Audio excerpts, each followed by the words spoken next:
What's the Ownwell promo code? You have that in front of you? Ownwell.com/thedumbzone. It may say partner on your screen. It'll work either way, but Ownwell's about saving you time. And that's why they took that Dumbzone. middle word out this year. Yeah, we were advertising with them last year, and they said, you know what, that's just too much for we don't want people to hurt their fingers. Saving you time and money. Mm-hmm. Takes about 5 minutes to go to ownwell.com/dumbzone. The Dumbzone? Sorry. And sign up. And they will kind of, they'll contest those property taxes for you. You ever do it yourself?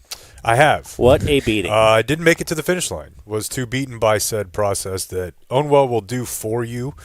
About 86% of people get a reduction, the good kind. Yeah. And you only pay if you get that reduction. Not the Punky Brewster one? That's right. Not the slapping God in the face one. With Ownwell, they take care of this for you. It's 100% legit. That's a quote from one of our listeners.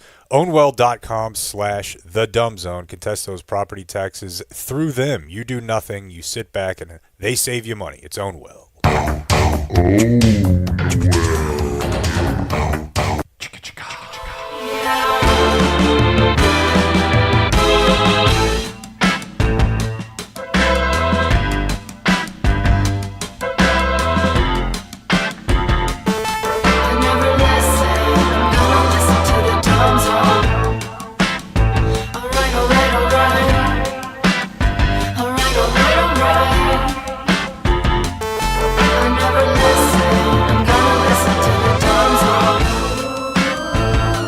Hello, friends. Today we are not in the Game Day Men's Health Studio. That's downtown Dallas. That's in the Fox 4 building. GameDay.dumbzone.com. That's everywhere. That's in the world. It's in me. Probably log in. It's in you. Yeah. That's right. Right now. So, yeah, you want to feel better? You want to be like Jake? That's what everybody does. So your wife is saying, oh, you want to be like Jake, huh? I guess that's why you're going to Game Day Men's Health for 10% off your TRT for life. No, we're not there. We're high atop my garage. Oh, I guess you just want to throw your whole life away. We're high atop my garage. Not that part.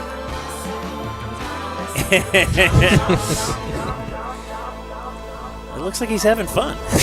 So, yeah, I kind of do want to be like Jake. You could cap it off with a month of introspection. Like you said, it's one of the best months you've ever had, really. Little respite. Probably. Really helped your life. I was thinking about it this morning and described it in my head as it's like playing for Parcells. Like at the time, everybody's like, "No, good," but the further I get from it, I'm like, "God, that's the best." That's the month time of my that made life. you, yeah. Helped shape who you are. Yeah, and even if you just getting away for a month, if you didn't have a bunch of BS going on, how can it not be great?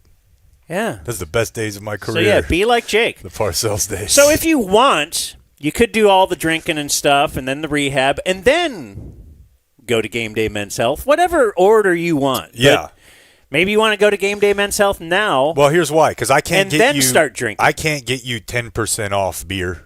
What if you went to... I can't get you 10% off rehab. I can get you 10% off TRT for life. What if you went to Game Day Men's Health, then you went to rehab, then you started your drinking career?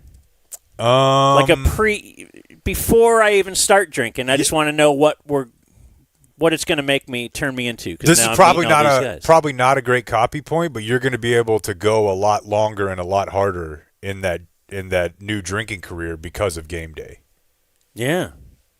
So if you're a drinking type, I imagine this helps you get through. And then once you go back to rehab, you'll kind of already know the lay of the land. You'll be familiar with the terrain. Second kid, Jennifer.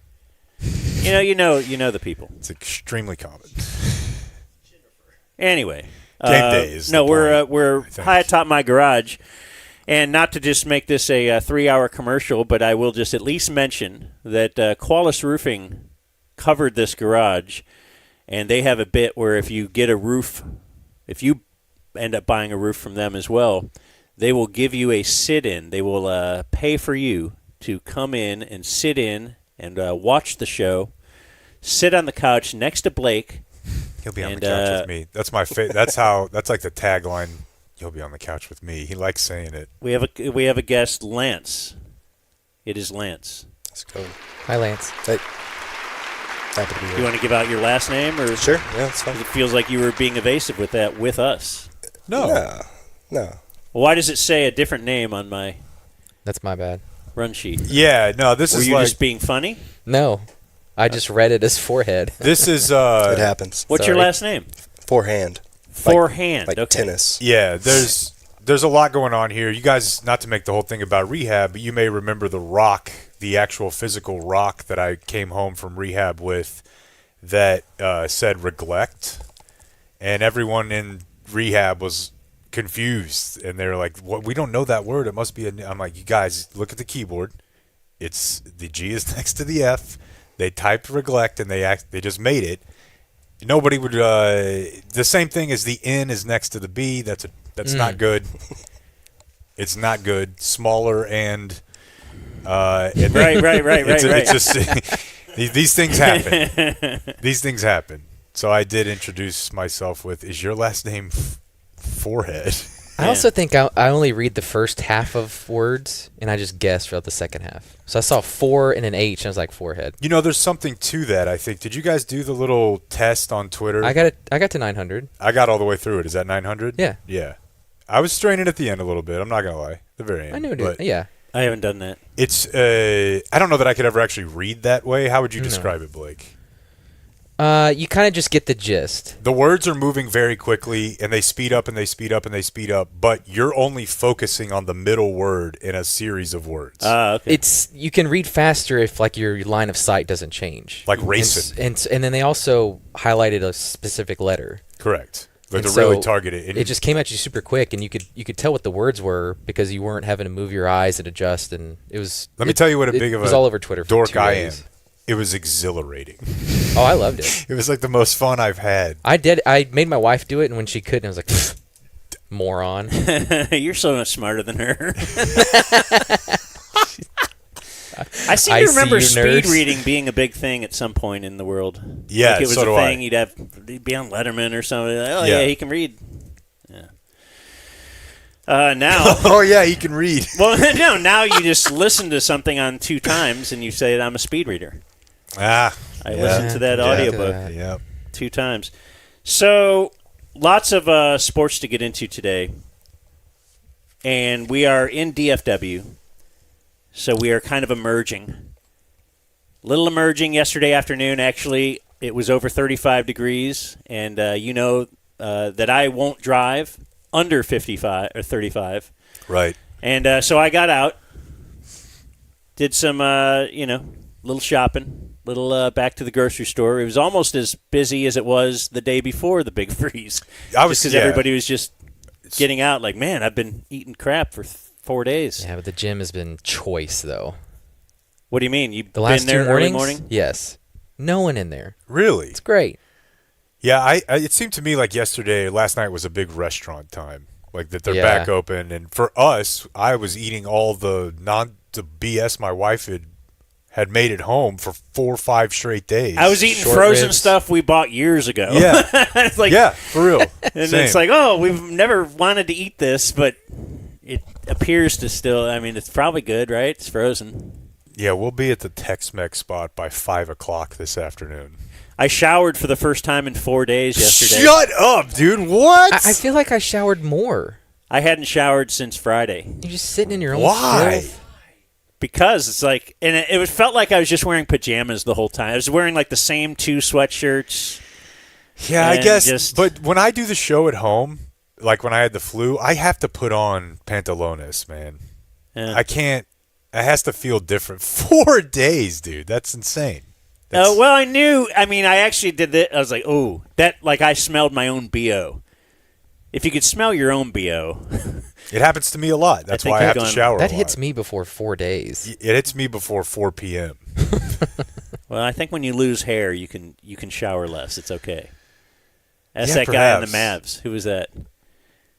Who had no Charlie hair. Villanueva. Yeah. Alopecia. That guy never showered. I love how you're toilet stolen. inadvertently telling us, or maybe you're just a sick pup, that you just don't sex ever.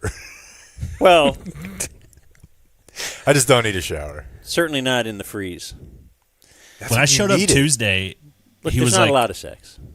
Oh, Oh, I did didn't me? expect to see you today. And then the next time I saw him, about 5 minutes later, he had changed clothes.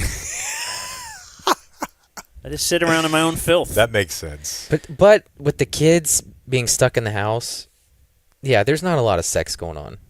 No, I'm not. And that was fresh off our discussion about how there was a COVID baby bust. Yeah. And we didn't have kids during COVID, thank God. But yeah, dude, there's no one. You need something warm? It's not. You're just tired of everyone. Everybody's They're always there. Everybody's when you get 4 days off, you get days off. Like I don't have to go to work. Everybody's thing is different. I loved, organize. I kind of put away the Christmas stuff and organized some stuff, threw some stuff away. Pretty excited about it. My wife, her tact is to, what's on TV that I've never heard about, but I might just try a show. Let's go fishing. She said she only tried this show because it was on they did an SNL spoof. But my wife's watching the gay hockey show now. Yeah. And she loves it. Everyone who She's like watches it does. in, or like she did it all in 2 days, and she's like, it's actually a really great show. Yeah, there's a lot of dudes having sex. And I heard the guys laughing about that a little bit on the ticket, knowing that I also, if I worked with Bob, would start watching this show. Yeah. Yeah, For he sure. hates it, right? Yeah. Well, he just, just the idea of it is sickens him. And that's the only reason they're doing it, and it's the only reason I would do it as well. But apparently it's a good show, according to my wife, who, again, it's the thing of, do you trust a fat guy on if this is good food or a skinny guy?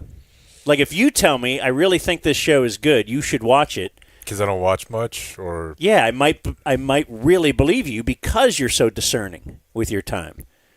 but Whereas my wife, when it's being compared to just the flight attendant, QVC, the Antiques Roadshow, right? Murder, bar is low. Murder 101, whatever. She Yeah. loves those shows, of course. Anyway, one more thing before I got to tell you another thing, which is something that happened big this morning. But while we were gone, so now we're digging out of things, we didn't win the Jimmy Carter chairs. Yeah. On Friday, we had found out that Jimmy Carter, the two Jimmy Carter chairs that he sat in with his wife, and then the Bidens were flanking them, and somehow some optical illusion makes it look like. No, I don't think there was an illusion. All right, just well, the people used to Bidens be are like smaller. double Right. the size of the Carters, and the chairs were up for auction. They had estimated it would be between $3,000 and $5,000 that they would fetch for these things. Which we had like really crunched the numbers and been like, fine, let's do it. All right, let's. That's a number that is worth it. We will New bite the bullet. studio. Yes, we're building a new. Fox 4 is building a new studio, so they're putting us in there. This would be great. It would. That's all. That's what we're all about. So much better than Mutt Cut's van because you don't have to Get insurance deal for with it. Anyway, it went for. Let's see if I have it here. It went for $10,795 a pair. That pair of chairs. Which, when Dan told me that, I was a 4 out of 10 mad. If it had been $20,000, I would have been a 0 out of 10 mad. And if it had been $5,300, I would both have of been us a could have 9. paid $5,000 out of our pockets. I type started thing. thinking to myself, like, just- there's no way. But it's close enough to where, if we were talking about $2,500 or something, then it felt doable. Write it off, Blake. Mm-hmm. Yeah. Write So everything plus, off over I there? did look at once the Trying. weekend hit. I was putting it into the. You have fees, you have storage fees, you have travel. It would have been an extra $2,000. Sure. So whatever it says, it would have been $13,000. So And it wasn't a listener? no one has informed me. Now, if somebody walks in one day and says, "Hey," Oh, our millionaire guy. Yeah. Break off $10,000 out of the 158 milli. maybe Lance is going to reveal that at the end of the show. Boy, that'd be great. By the way, Lance has a great mustache. Yeah, he does. Yeah. And it really highlights the fact that you've shaved yours and you look Yeah. like musculoskeletal Blake now. I You don't look know. like a little baby. Yeah, I just like the mustache. It just feels right on him. Not that it's bad the other way. It's just it. It does age you, though. Yeah, but You definitely look. Sometimes I would say 24 Blake years old. needs a little aging. You know? Yeah. Yeah, I just feel weird playing basketball or at the gym with it. Well, Like in the sauna, you think you're sending the wrong message. Yeah, if just one other there guy walks are in places where I just feel really that's weird. your In Speedo. girls' basketball games is one place where I felt weird. Yeah. Well, does that mean that there's a mustache vacancy? I liked mine. I think my wife hated it. Bring it back. It felt too weird when Blake had it. We're getting. Well, we're not that close to May, are we? We're closer to May than we were like yesterday. Uh-huh. That's your May stash opportunity. Okay. What's the other one called? November. Movember. Yeah, that's bad. Bad name. Don't like it. May stash works better. And I was just believe going to do like Dictator December. See if it took off. You believe what? What about No Nut November or Dry January? Yeah. High January. This morning, I woke up to a bunch of texts. One was from you, Blake. Sorry. Well, no, I was very glad you told me. Blake just knew. Others were like, "Hey, I was on it. I got scammed." I believe this is on the heat. I'm not. It couldn't have been more than one or two shows ago. I proclaimed that I can't be scammed. Yeah, this is. Now I'm wondering if somebody intentionally. Now, I did don't know if this this after is your a claim, scam. And now I'm worried if I'm going to get kidnapped. Tell me if this is a scam. Oh, I'm very excited. So I certainly got. Somebody got into my Gmail, my personal account, and sent out birthday party invitations from me. Did you not get this? No. If I did, I didn't. It didn't. Okay. I deleted it. He's blocked you. I don't think yours. I think yours would show up important, like a little tab. Well, here's the thing. So, yeah, Dustin, our business lawyer, was one of those guys that also just said, "Hey, I think you've been scammed or whatever, spammed." And it's because he's like, "I think you should change your password." Or Blake told me, "I think you should change your password." McCool, our other lawyer. It's all our lawyers are like, I clicked on it.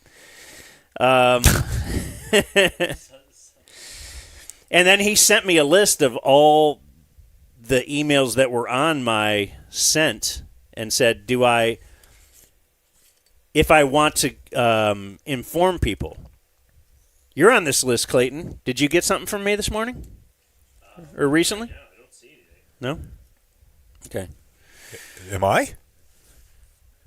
No. Okay. For some reason, you're not. But, so last week, Julie sent me an email. Did you click on that one? It was a birthday party invite. And I thought, Julie Dobbs, birthday party. Cool. I like Julie. And it seemed reasonable. Who loves birthdays more than Julie? Mm-hmm. Well, I clicked on it.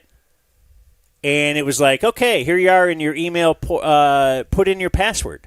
Your Gmail password. And I did. Because it's from Julie. I clicked on it, but then sniffed it out pretty quick after that. So this is where I Yeah. So I put in my Gmail password, but then it just sent me back to the opening page again. Okay. Can I? So ask, it was an endless loop. I was going to ask you about it, and Julie, and I knew what usually happens when I say something to Jake like this, because I've said it before when we were doing party invites. I'm like, you know what? I don't think you should have that, or there's no address on there or something, and they'll be like, dude, this is where you're. I hate to say it. I know you're like, but this is where you're like a little older than me. And you just don't get it that people, this is the way it is. This is people sign up for things and they just click on it. And I'm like, really? Okay, I don't feel comfortable, but okay, let's just send out this party invite. Remember when we had the Christmas party and we're getting responses of, hey, what exactly, or am I allowed to bring a +1? That was the thing. I'm like, dude, you should put on there. It says that you should, dude, people know. all right, I'm an old man. I'm not going to. So I wasn't going to question this. Like, oh my gosh, I'm in a loop. It must be my fault. I'm not going to tell them. I'll just ask Julie about her party. Yesterday, we're on a Business Wednesday phone call. Thank you, Sean Kernan, 360 Wealth Management. And she had mentioned something about last year's birthday party. And I was about to say, like, hey, I just got the invite for this year's, but we were on the call with, like, Spinks and Andy and all that. And I was like, what if she didn't invite them?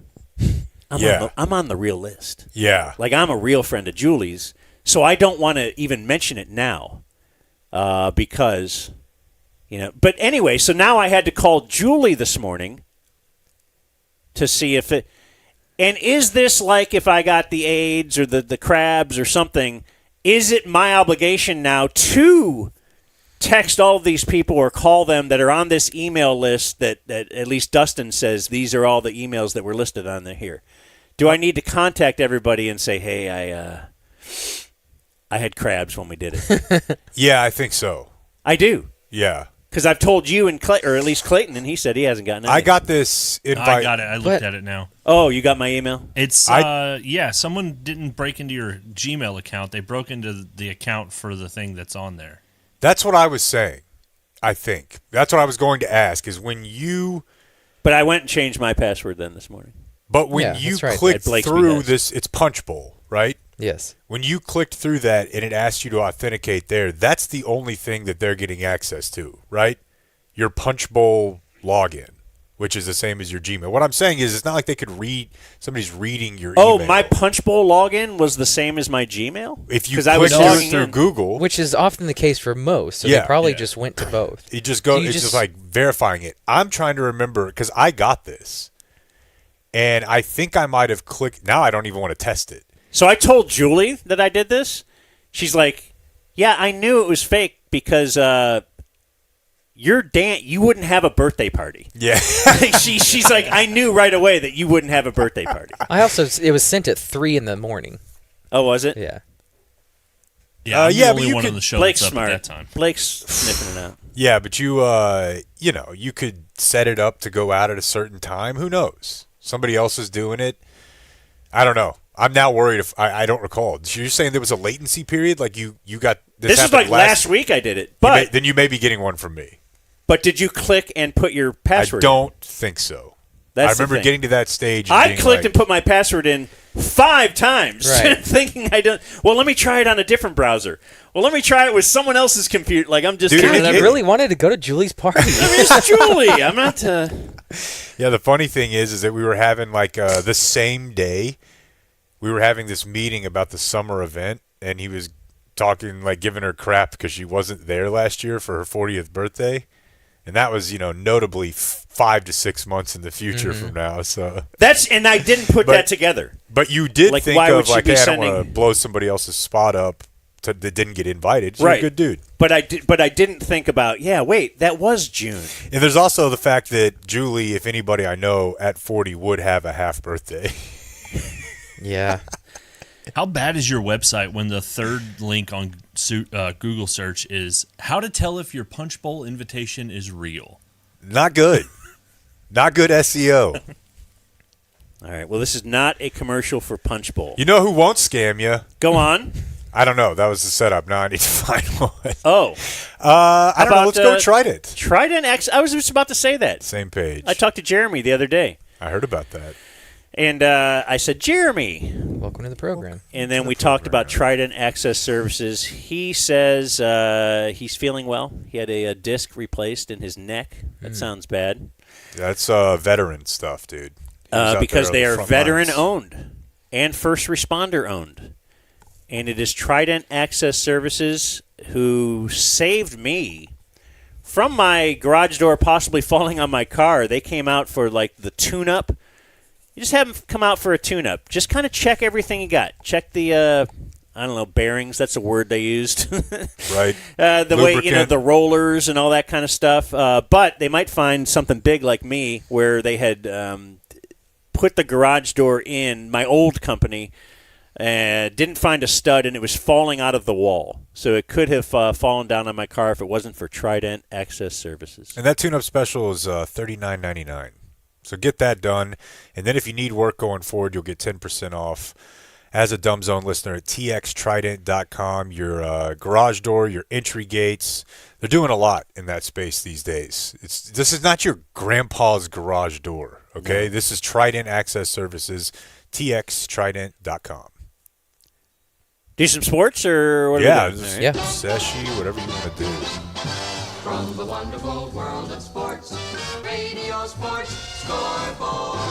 Oh, yeah, I like that. Can I play you a quick piece of audio from a sporting event over the past weekend that we previewed? That is Alex Honnold climbing a tower called Taipei 101.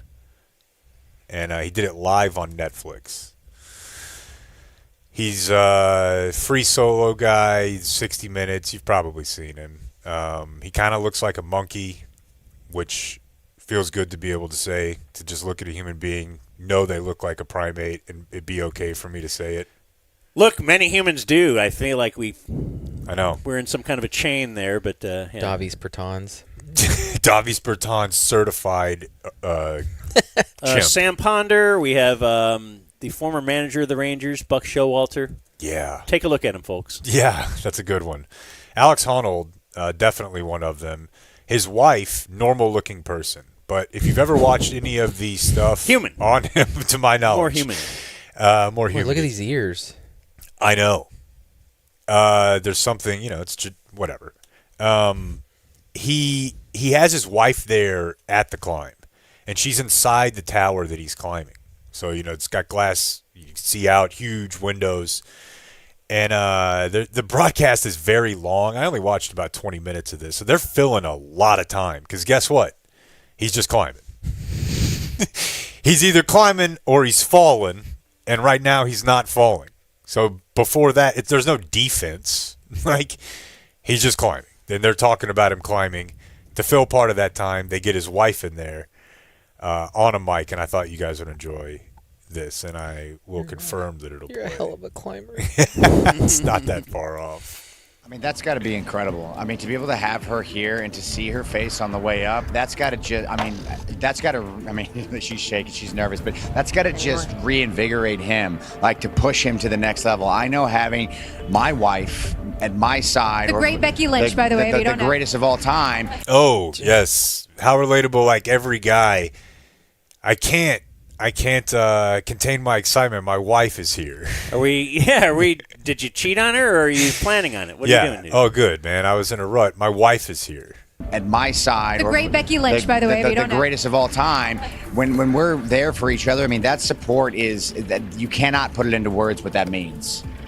Yeah, I know Alex is a hero, but I think Sonny might be the true hero right now. Wait a second. Wait. This guy's hanging on top of a building. But let's back up. In the wind and swaying. He's got dust piling. Oh, shit, I don't know. This is the real hero in here. But can I back up even before she being a hero? So did they show the kids being saved? Or what? Why? The word hero is I'm just trying something really stupid, but no one else would do it. Right. The first guy who went okie noodling or something. Okay, you figured that out. I don't know. I guess. We weren't really wondering. Is Evel Knievel a hero? Well, by people who think Evel Knievel is badass, probably so. Does that make you a hero? And am I a hero? Because my wife's actually just sitting right there. She's what? It means a lot, honey. It means a lot that you're here. I think he's supporting me. If anything, his greatest accomplishment is being able to do this with bringing his wife to work with him. We wouldn't be able to win wars like that. Yeah. If the troops all had to bring their wife. You sure you want to? Although that could have maybe helped out somebody if they were let's take half the army on the Russian front and half of it, over here. Why are you carrying your gun like that? No, don't shoot him. Right. Where are we going? Nagging in the field in the military wife. I gotta pee. Oh, man. But yeah, I really enjoyed. Yeah, I know Alex is a hero, but I think Sonny might be the true hero right now. Truly. That's got to be so stressful. No fear that. Hold sort of on. look- Yeah. So this, Okay. you know what this is? Yeah, I can think of at least one thing more stressful than watching someone climb. This is the. It is climbing. All right, let me go back to an old argument that I've had. Yep, the You know neighbor. which one. Of course, it's the first thing I thought of this morning. Because I had a neighbor die, a man, and left his wife and 2 kids. And she said she feels really sorry for him. This is like she feels like I can't imagine, or she feels so sorry for her. She had a husband that died. She has these 2 kids How can to have she to go deal on? with. I feel so sorry for her. I go, I feel really sorry for him. Like he lost his life. He's not alive. She's like, oh, no. It'd be worse to be her. I go, wait. How many Hollywood films are the guy who's Josie Wales or the Gladiator or whatever? It's their family died. They were killed by whatever, and they have a redemption. They carry on.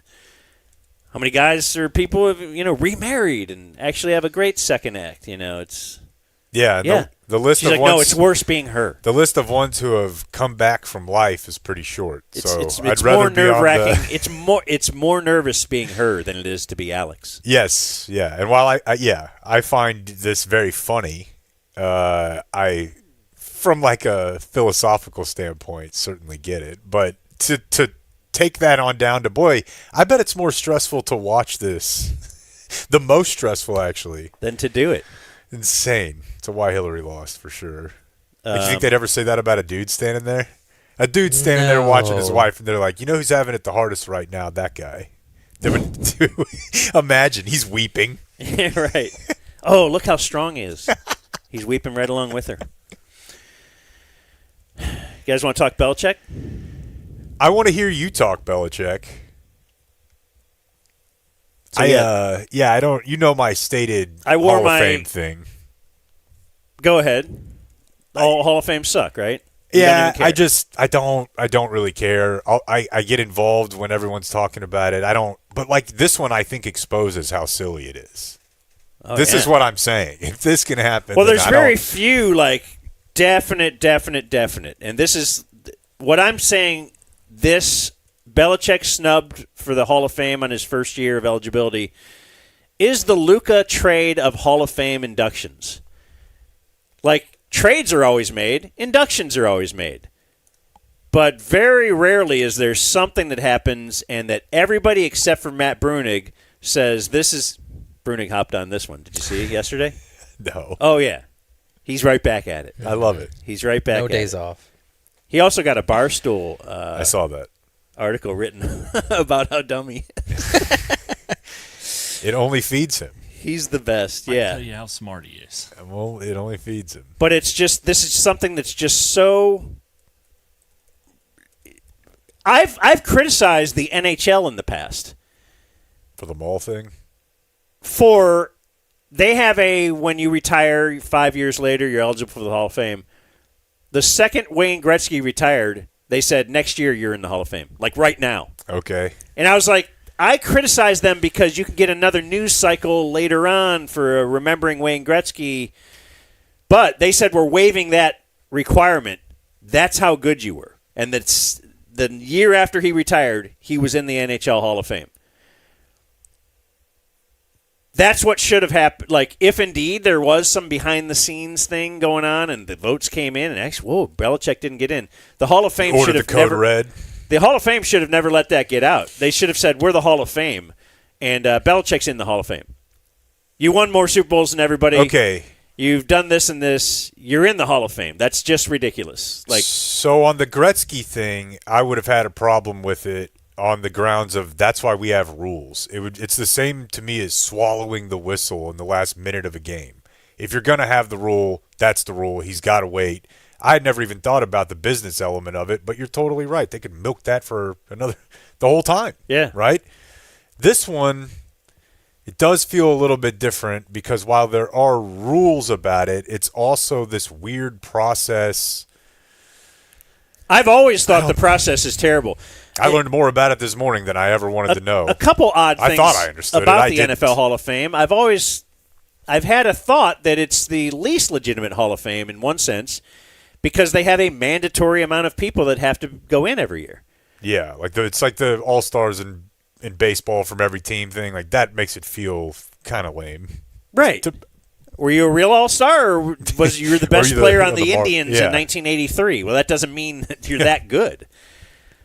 So, yes, they have a minimum. Some years, Major League Baseball would have 0 Hall of Fame players voted in. And I like that.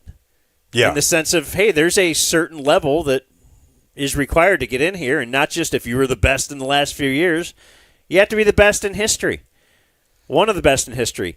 And that's what I go to. I'm going to jump back and forth because there's a lot of parts here, but some of the explanations given, in fact, one guy from the Kansas City Star or whatever wrote an article, said, this is why I didn't vote for Bill Belichick.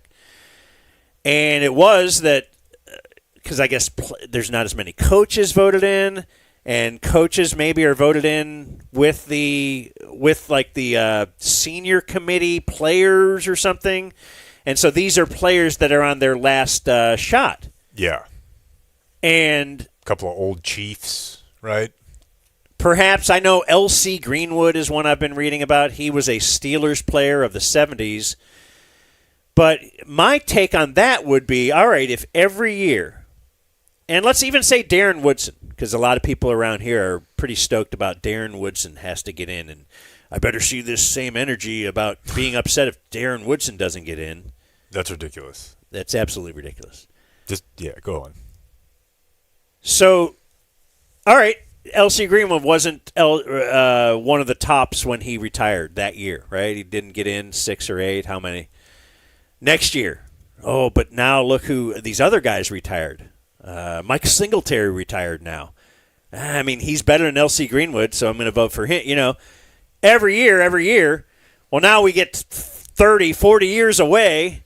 He's on his last leg. And you're like, oh, well, Belichick's on there. Well, I know that's what the Kansas City guy kind of said. Yeah. I'm sure Belichick will get in. The L.C. Kansas City Greenwood guy might not, though, if I don't vote for him now, so I better vote for him now. Wait, what? That's the point.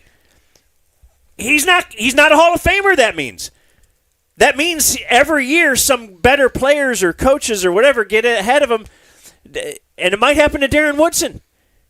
It might happen to Jason Witten. Yeah. But that just means you're not in the Hall of Fame. But if you are so good that everybody knows you're the best of all, well, let's just fire you in right away. Otherwise, yes, it delegitimizes the whole thing. Not that we thought this was legitimate before, but it's odd that this has come in the same few days, same week, I guess we could say, that it delegitimizes it as much as the Pro Bowl has been delegitimized by Shedeur Sanders being named a Pro Bowl player this week. Is he not a pro? It's insane. That's the most ridiculous thing. I struggle to make sense of it. I mean, the Pro Bowl's always been kind of a marketing and / give the players something cool. Quarterbacks have decided they don't care.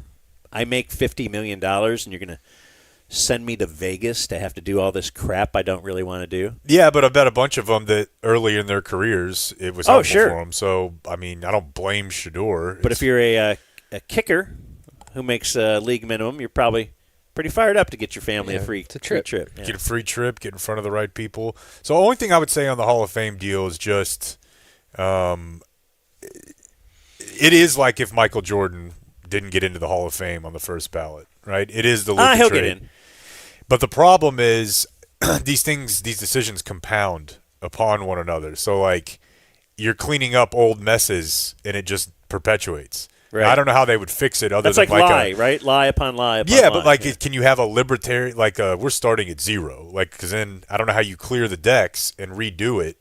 But once you have those past decisions being made of this person has to get in, but I'm not going to do it on this. I mean, dude, the guy you're talking about in Kansas City said he believes Bill Belichick is a first ballot Hall of Famer. He just didn't vote for him. Like, that's the level, because he had. You shouldn't have a vote. He had these other things, but his logic. I mean, I know what you're saying. Those guys just aren't Hall of Famers. But if he's been operating thinking they are, but I got that one in my back pocket, the systemic Right. Set, But the it's setup is failed. it's the self-important. You ever meet a NFL Hall of Famer voter that It's like a CrossFitter. he was just like kind of chill? They'll and let you know cool? about it. The importance of their duty to the to history Yeah. and the game. Like, do you know that some baseball was it like Nolan Ryan when Nolan Ryan retired? He did not get 100% of the vote because baseball writers and they know who they are and then they write the article after like why I didn't vote for Nolan Ryan because Babe Ruth didn't get 100% of the vote. Right. Yeah. It sucks that it just starts to feel like it's just a bureaucratic. It feels like a government. And doesn't that say agency something too? you're trying to- If Babe Ruth didn't get 100%, like what was going on there? Like do we now like we can trace you guys have sucked since the first ever Hall of Fame vote? Like why would Babe Ruth not have gotten 100%? Certainly Ted Williams didn't because he was mean to a lot of reporters. Yeah. Belichick was mean to a lot of reporters. I think that's why Jackie Robinson didn't get 100% too. That's right. He just was not a good mean, dude. He was Just just such a mean to jerk. reporters A all lot the of time. A lot of the smoke seems to be emanating from Bill Polian, Yeah. Stepping back up to the main stage. former Bills GM, who, let me see And Colts, right? and Colts. Let's see what he had. Okay, so in an interview with ESPN, This is current or an old one? very current, Okay. he denied telling fellow voters that Belichick should serve a 1-year penance for Spygate. But he said he heard his fellow voters float that idea. He insisted he didn't agree or disagree with the proposal. Polian said he voted for Kraft. Because Robert Kraft, that's another thing here, Yeah. is up. And even spoke up on his behalf during the deliberations, saying Kraft had no knowledge of the Spygate scheme. Polian added, he could not remember if he voted for Belichick.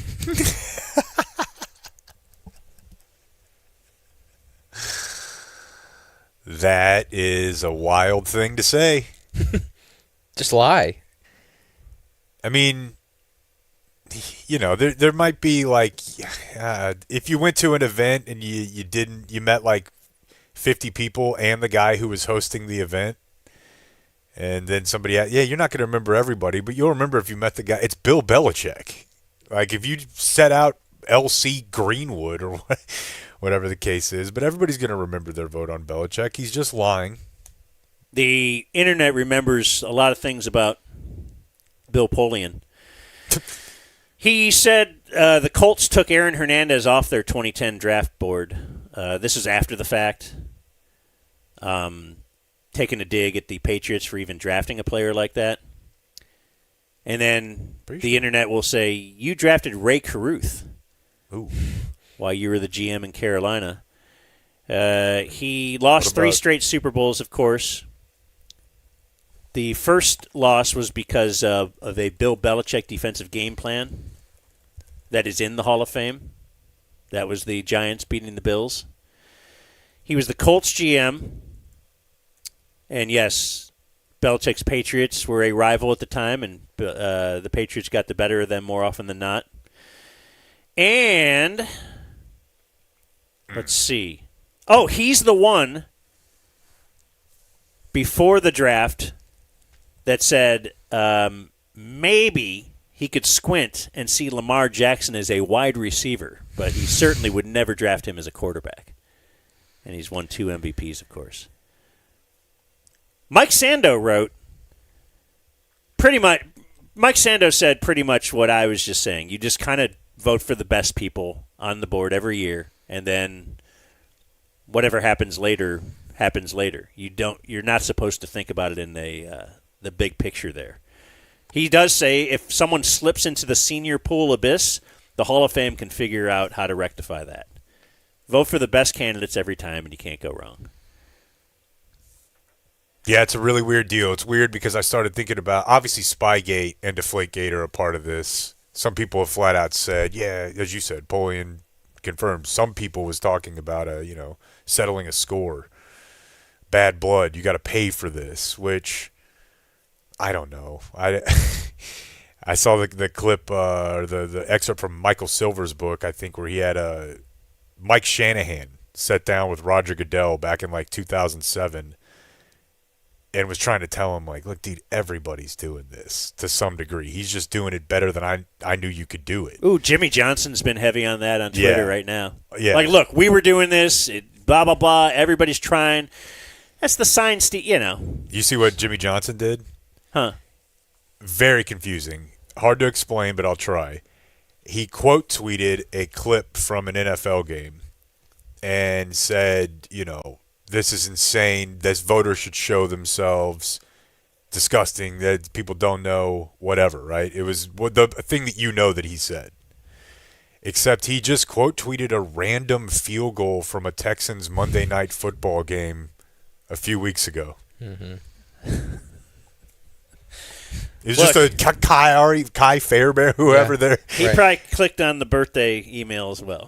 It was like I was watching and I kept being like, he's an old man. Is there a thing what does this have to do with the greatest head coach of all time? The second quarter field goal. But yeah, man, I even started thinking like, okay, are people mad at him because of his public image now? But it's like, no, that's why they'd put him in. They all want a 23-year-old. Well, yeah, is it jealousy over the young tail that Bill Belichick is getting? Maybe. It's weird, but certainly yes, he's not well liked within the NFL. Doesn't seem. That reminds me of One Day Doors and Closets. In no way. I don't know. Excuse me. Yeah. There is no relation to that at all, except that these Hall of Fame doors. One Day Doors and Closets is a great sponsor of ours, and they have a deal where you can actually get 2 doors for the price of 1. Yeah, and what they do is they come out and they measure the doors in your homes. These are custom doors. It's not like a big box handyman type situation where they're just kind of throwing it together. They've got 3D technology. Very important in homes around this part of the world. They shift, things move. You need a door that's exactly what you need. They do it. And you're going to save 30 to 50% compared to those bigger outlets. They come to the house, they measure, they cut the doors. Like Dan said, at onedaytexas.com/promo30, the deal is buy 1 door, get 2, and perhaps donate 1 to a local soup kitchen. It's One Day Doors and Closets. Tell Josiah we sent you. We continue.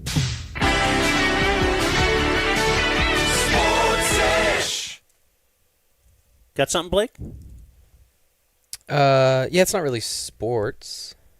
Well, this is a sesh, my friend. Okay. All right, well. Oh, yeah. I don't sorry. know. This is I don't good know stuff. if it's good stuff either.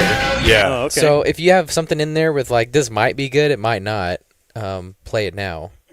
But something happened over the break while we were gone that I wanted to talk about because Ed Wallace passed away. And for those that don't know, Ed Wallace, he did a car show on KLIF Saturday mornings for a long time. A talk show where he would discuss, in theory, cars. Like Click and Clack? Very much so, like You know the who that Tappert brothers. Well, you were like his engineer? Yeah. Right. And so people would call it. Let me say this. Less to zero shtick.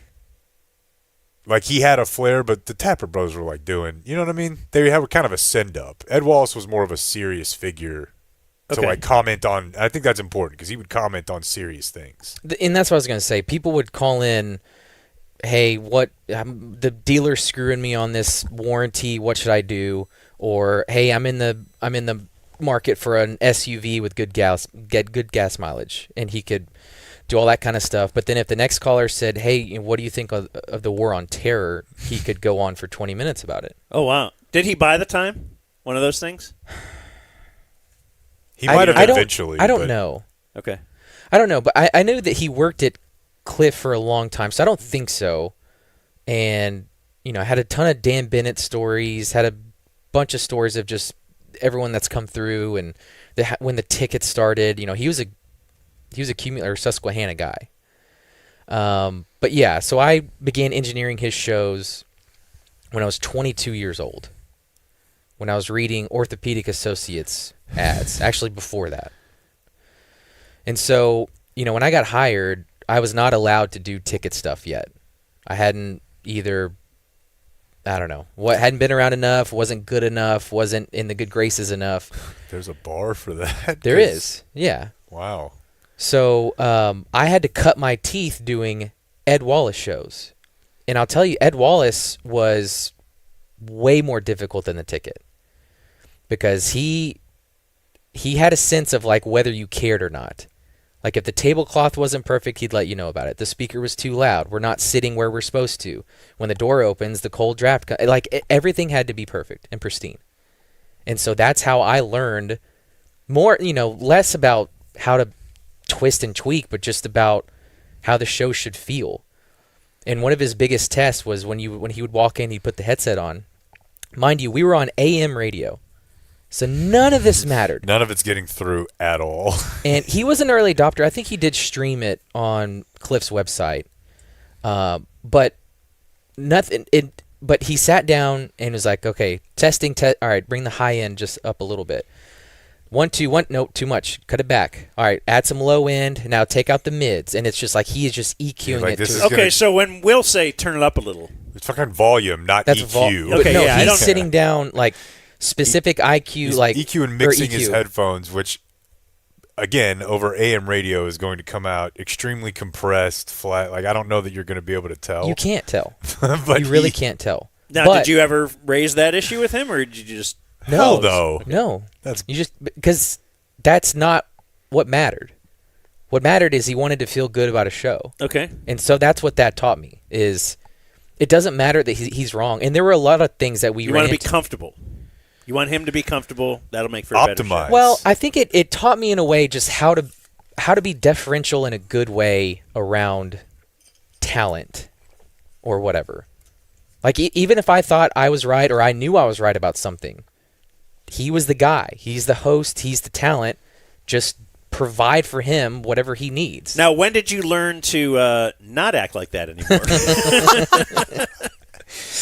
No, Yeah. but now that I think about the timeline, I mean, if they made him start out there, he weaseled himself into like every ticket road trip and reliably was the guy people wanted within like 2 years.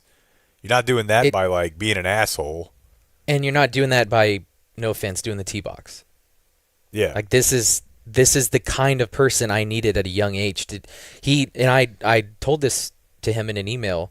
He was one of the few men that I learned how to be an adult because of this guy. How to just not be a smart ass, a young, kid, just how to act around grown-ups, how to be professional, how to be punctual, and here's how you carry yourself. And I owe a lot of who I am today, both professionally and personally, because of Ed Wallace. So would you say he was an asshole about it? Like, Yeah, should yeah. you be an asshole? Now it depends. Is there because- another way that we could have created Blake as we know him? Had he been different? I wonder.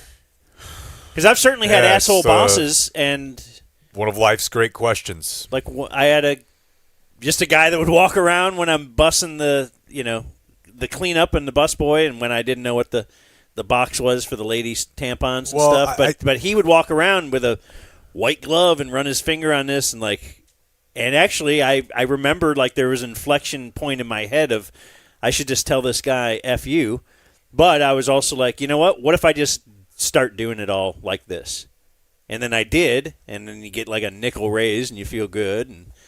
But so I guess I owe that guy something for being the guy that, because yes, I would show up late, I would not shave, and he would hand me a razor and be like, here, go shave. I'm like, wait, I don't have shaving cream. He's like, yeah, I told you our busboys have to be clean shaven. You either go shave or you're just not going to work here. And I thought I want the job.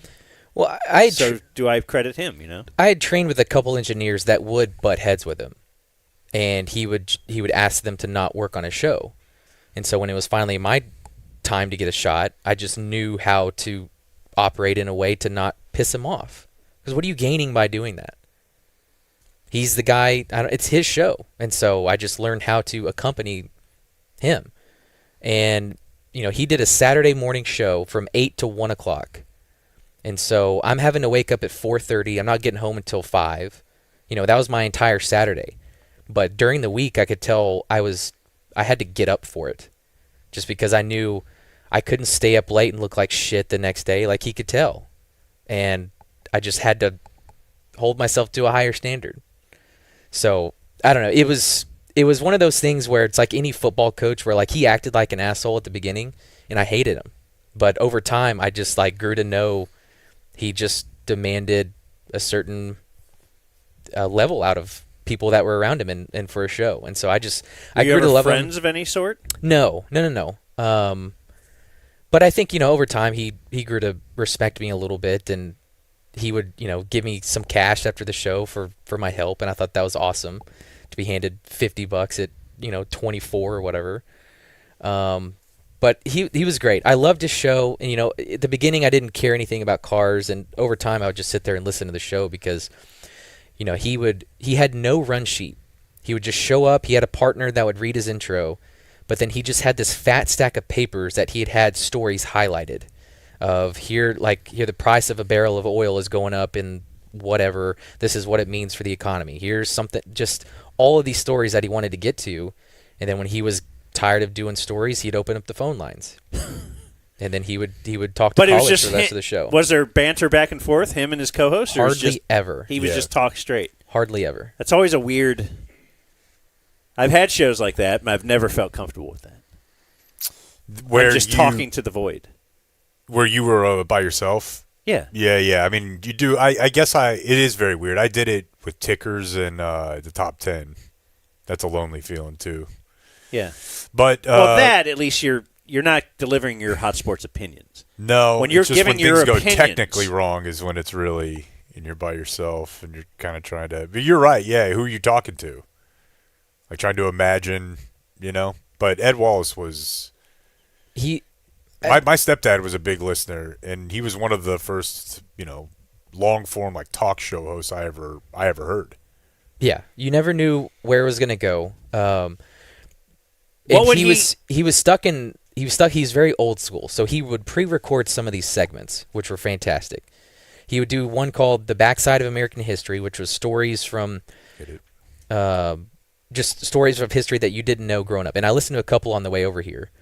And one of them was like Coca-Cola's impact on World War II. Like some cities that the United States had established fronts in only got clean water so that they could ship Coke concentrate over, bottle it, use the clean water, and give out to troops. And Coke would give any serviceman a Coke for 5 cents. And then Pepsi came in and said, okay, we'll give Pepsi to servicemen for free. And that became the start of the Cola Wars. And there was a PR involved where the United States, or Coca-Cola didn't want any German forces being photographed with a Coke, and so they weren't allowed Coke. So they had to drink Fanta. And that's when Fanta got big. And then Coke bought Fanta. I don't know, just stuff like that you're not going to read about in a history book. He would do a 15 to 20-minute pre-recorded segment on it. And he would burn it on a CD. And so he'd have Backside of American History CD, a classic track CD, and a secondhand news CD, and he would drive them to the station to give to the board op, and then he would drive to the remote. He would not email it in. And I don't know if he didn't trust the board op to push play or download it or what, but he knew if I give him a CD and he puts it in the CD player and pushes play, that will work. And he never deviated from it. It was amazing. And I wanted to play just a little bit of the last... Can I mention Flooring Direct DFW first? Yeah. Yep. It's our floor store. FlooringDirectDFW.com/DZ. Go there. And Dan Ratcliffe is our guy out there. Great dude. I've known him for over 20 years. And he kind of fits right in with our, the Qualis and community and just the people that we personally know. And we can personally give a text or a call to, and that they will help out the Dumb Zone listener. He's helped out plenty already. Recently got an email from Ryan, who talked about their experience. One of the big things is they will pick up your furniture, they'll move it for you, they'll put it back, they stay real clean. You ever had work done in the house and you're like, talk about Coke and Pepsi, the cans lying around or the McDonald's stuff. Yeah. No, they're going to clean up. It won't be a disaster zone. They're really going to care about you, and especially if you tell them that you heard about them on the Dumb Zone. Schedule your free visit today. They'll come out. They'll bring small miniature versions of floors. And you can it's rub incredible. On them. Yeah. It's really great. Then you can get bigger versions is how the business works. FlooringDirectDFW.com/DZ, like Dan said. Tell Dan sent you. Yeah. One thing I forgot to mention was, for some reason, I don't know if it's the Cliff Studio or what, but anytime the board op would push us up live, the return level would drop. And so the first few times doing the show, that would happen, and he would just snap over it, look at me. And so over time I knew, okay, if I just raise the fader whenever we go live, which meant me sitting there listening to every commercial break, and then whenever we go live, the music would start, then I'd hear the dip, and I'd raise the fader just instantaneously so he wouldn't do that. Just the little things, like, I don't know, that had I not worked for him, I might not have done. So when I finally if you hadn't worked for him, then doing some of our remotes, you might have been like, let's just put them outside. They'll be fine. Honestly, yeah. Like, because now you know our little rules, or things like we like. Or I knew that you like to play audio. Always have an iPod cable ready to go. Gordon needed a printer and the wire. It just, certain people need different stuff, and it's not a beating. It's just that's what they need to do the show. So I wanted to play you a little bit of his last. This guy could show. coach our defense. Like, he would know. You don't just do zone because you always do zone. You look at your players. And in these pre-recorded segments, like Jake said, it's hard to just talk into a microphone without any banter or like, what are you talking to? But he had such a firm grasp of just like his delivery and his, like, I loved his pace. Like, he never got in a hurry. He was always confident, and I wish I could do that. I've tried to emulate it. I'm just not that personality type. But here's kind of what those segments sounded like, and I try to emulate it the best I can with doing Argyle stuff, I guess. On this, the last secondhand news, the last time you will publish news at InsideAutomotive.com. I need to tell you there's only one person left on your side. Come Tuesday morning, Dave Lieber of the Dallas Morning News is that guy. And all of you should support him because he is doing everything he can to protect you. He had no issue like singling out somebody of this guy sucks, this guy's who you need to listen to, do not go to this person. He had he seemingly like he had no friends and no enemies. Was there always a music bed, or is that just because he was closing Yeah, the show? All of them pretty much had a music bed. All throughout. These are pre-recorded. Yeah, but so talk this is for 20 minutes and there'd be a music thing under him? I'm gonna for say yes. For secondhand news, yeah, there was that bed. Okay. But for for classic tracks, what he would do is he would take you through the story of this band writing this song and why, how they came to be and all this kind of stuff, and he would bring in here's the song, here's some interviews, here's some other stuff. And the American history one is great because he'd bring in actualities and all that kind of stuff. But secondhand on a car news, show. Yes, but that's the thing. But is he was it's also not, an expert. It's not a car show. It was a radio. It was a talk show. But in my mind, you didn't know what was gonna, and that's why you listened. You had no idea where it was gonna go. But it was going to a lot of times be at a car place. We were always at That's a what was car. so funny about it. Yeah. He said it would be at like an oil change or whatever, and he's just like, so then the Russians lost 20 million people. And we're in an it's like empty, I had this donut like in Saturday morning. So it used to be a field. Like all these quick cars would pop up like in Sanger and Boyd and Frisco out like there was just field around, and then there was this quick car that people would drive to, and he'd tell you he actually bought JFK transcripts.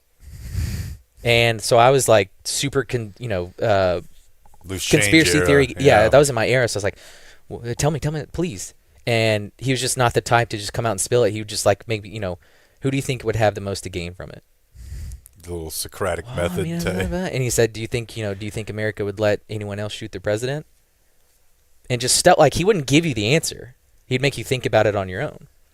I don't know. That was just his personality. So you never type. got his opinion on who killed Kennedy? No.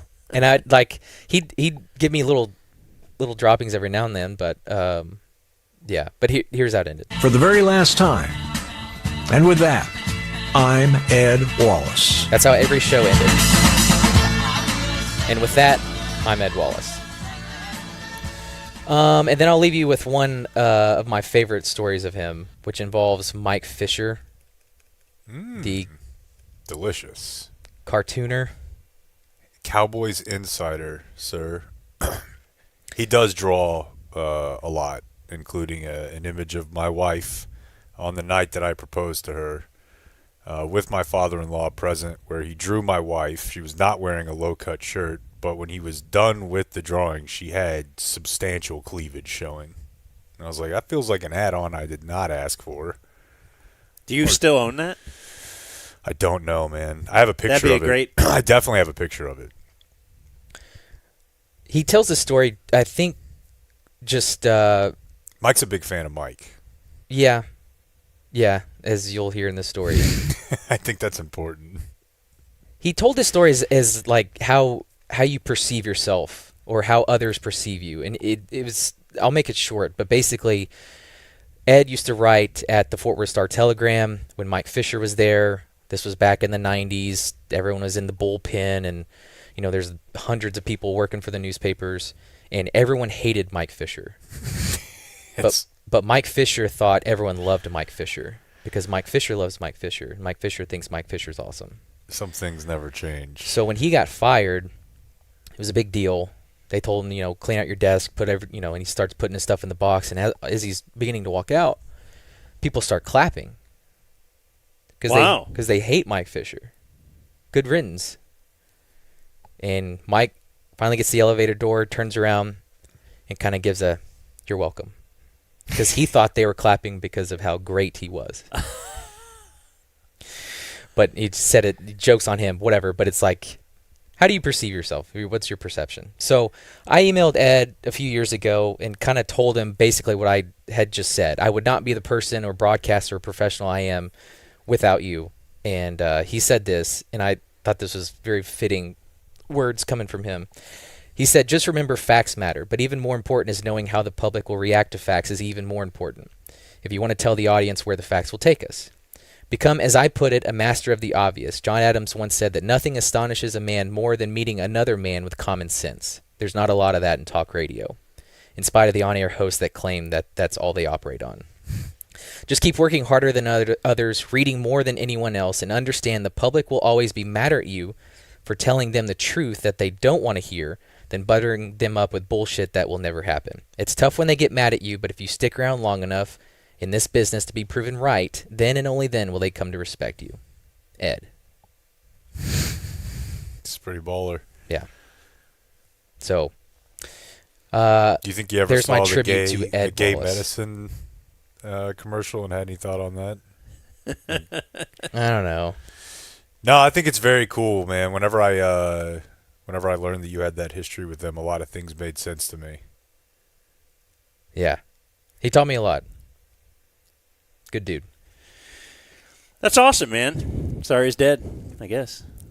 Yeah, I probably wouldn't be doing the segment if he were still alive. No, though. and like those, he kept all of those CDs, and I just beside myself that I never asked him if I could have them.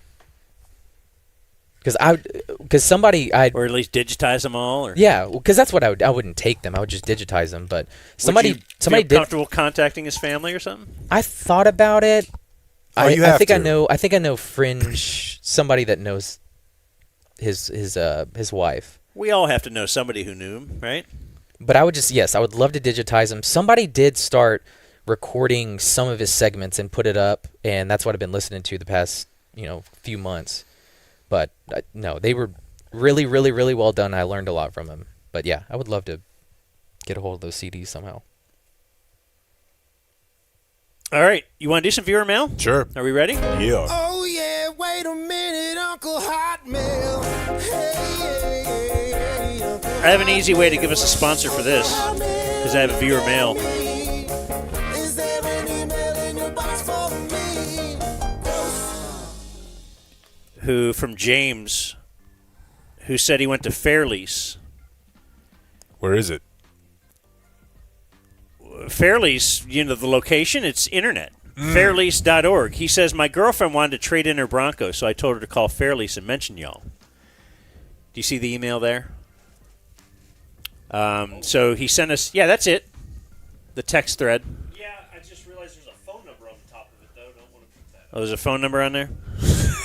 Send him a dick pic. Read the, let me see the email then. Let's see here. Well, let me get back to that. Poor Quincy. Tell us about Fairlease. And then let me find that email. Fairlease is a great place to lease your vehicle There you because they're backed by the Credit Union of Texas. That means you're going to get a better rate. It's a community bank. We know other car dealers who are like, hey, hook us up with Fairlease. We want to become a certified Fairlease vendor. Go to fairlease.org, click on click on the How Did You Hear About Us, and then select Amy Poehler's podcast right there where it drops down. They'll bring the car to you. They'll come pick up your old car. This is as easy as it's going to get. Yeah, I think they should change it to Easy Lease. Yeah. So here was the he sent the picture of the text thread between her and the sales guy. She says, my boyfriend is a big fan of the dump zone. Okay. Yeah. And he told me to tell you. Dump. And the sales guy said, awesome.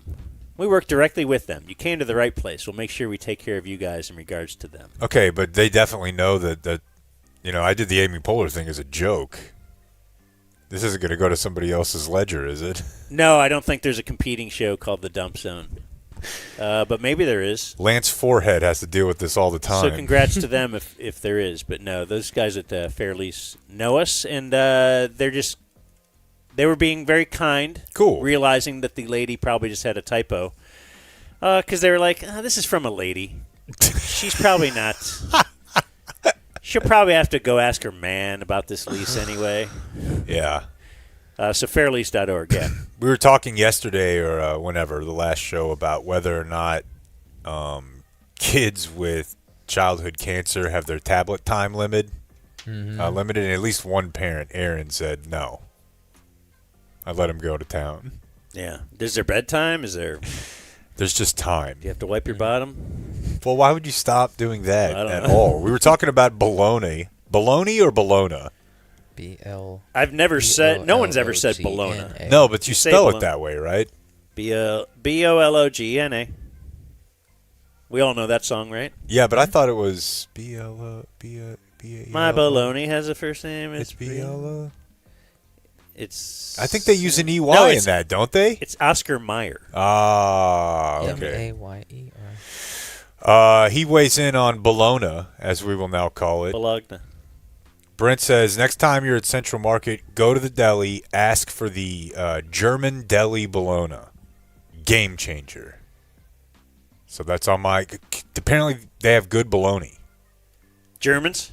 Well, just in general. We think of it as like, oh, that's a trash meat. Yeah. Because we grew up eating... But apparently, they've got, like, rich folk bologna. So is it like what... Bologna Brent, they call him. He sent this email. What a bratwurst is to a hot dog? Yeah, that's a good comp right there. And the Germans are like, yeah, hot dogs, they suck. We got a bratwurst. Yeah. So maybe there must be a better one. Wire Will followed up. Of course. Because you were calling him Wired Will. He says, if anyone actually cares, the name came from my first visit to the den. Dan introduced me to either Jake or Blake as Internet Will. I said, Jason is Internet Jason. I'll be Wire Will. So that means Wire Will named himself Wire Will. Kind of Mamba. Yeah. Didn't Kobe name himself the Mamba? Dwayne Wade was making everybody call him WOW for a while, right? Or WOW. Did anyone else call LeBron James King before LeBron James did? God, man. Wow. A jersey. King James. You want some why Hillary lost? Yes. Sure. This is a follow-up again. This is from Jess.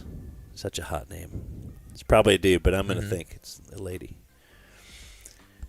He says, remember when we were talking about blue light glasses? We had a picture. Oh, Blake was broadcasting with his blue light glasses the other day. Yeah. And he says, Daniel, blue light glasses are definitely part of why Hillary lost. Oh, man. They were part of a whole ecosystem of smug social media, quote, my life is better than yours behavior. Included in this ecosystem. Standing desks, biohacking podcasts, bulletproof coffee, quote, I track my sleep phases, TED Talks, Hamilton becoming your personality, craft beer, paper straws, Ugh. and telling literally everyone about the podcast you listen to. Parentheses, maybe a bad example here.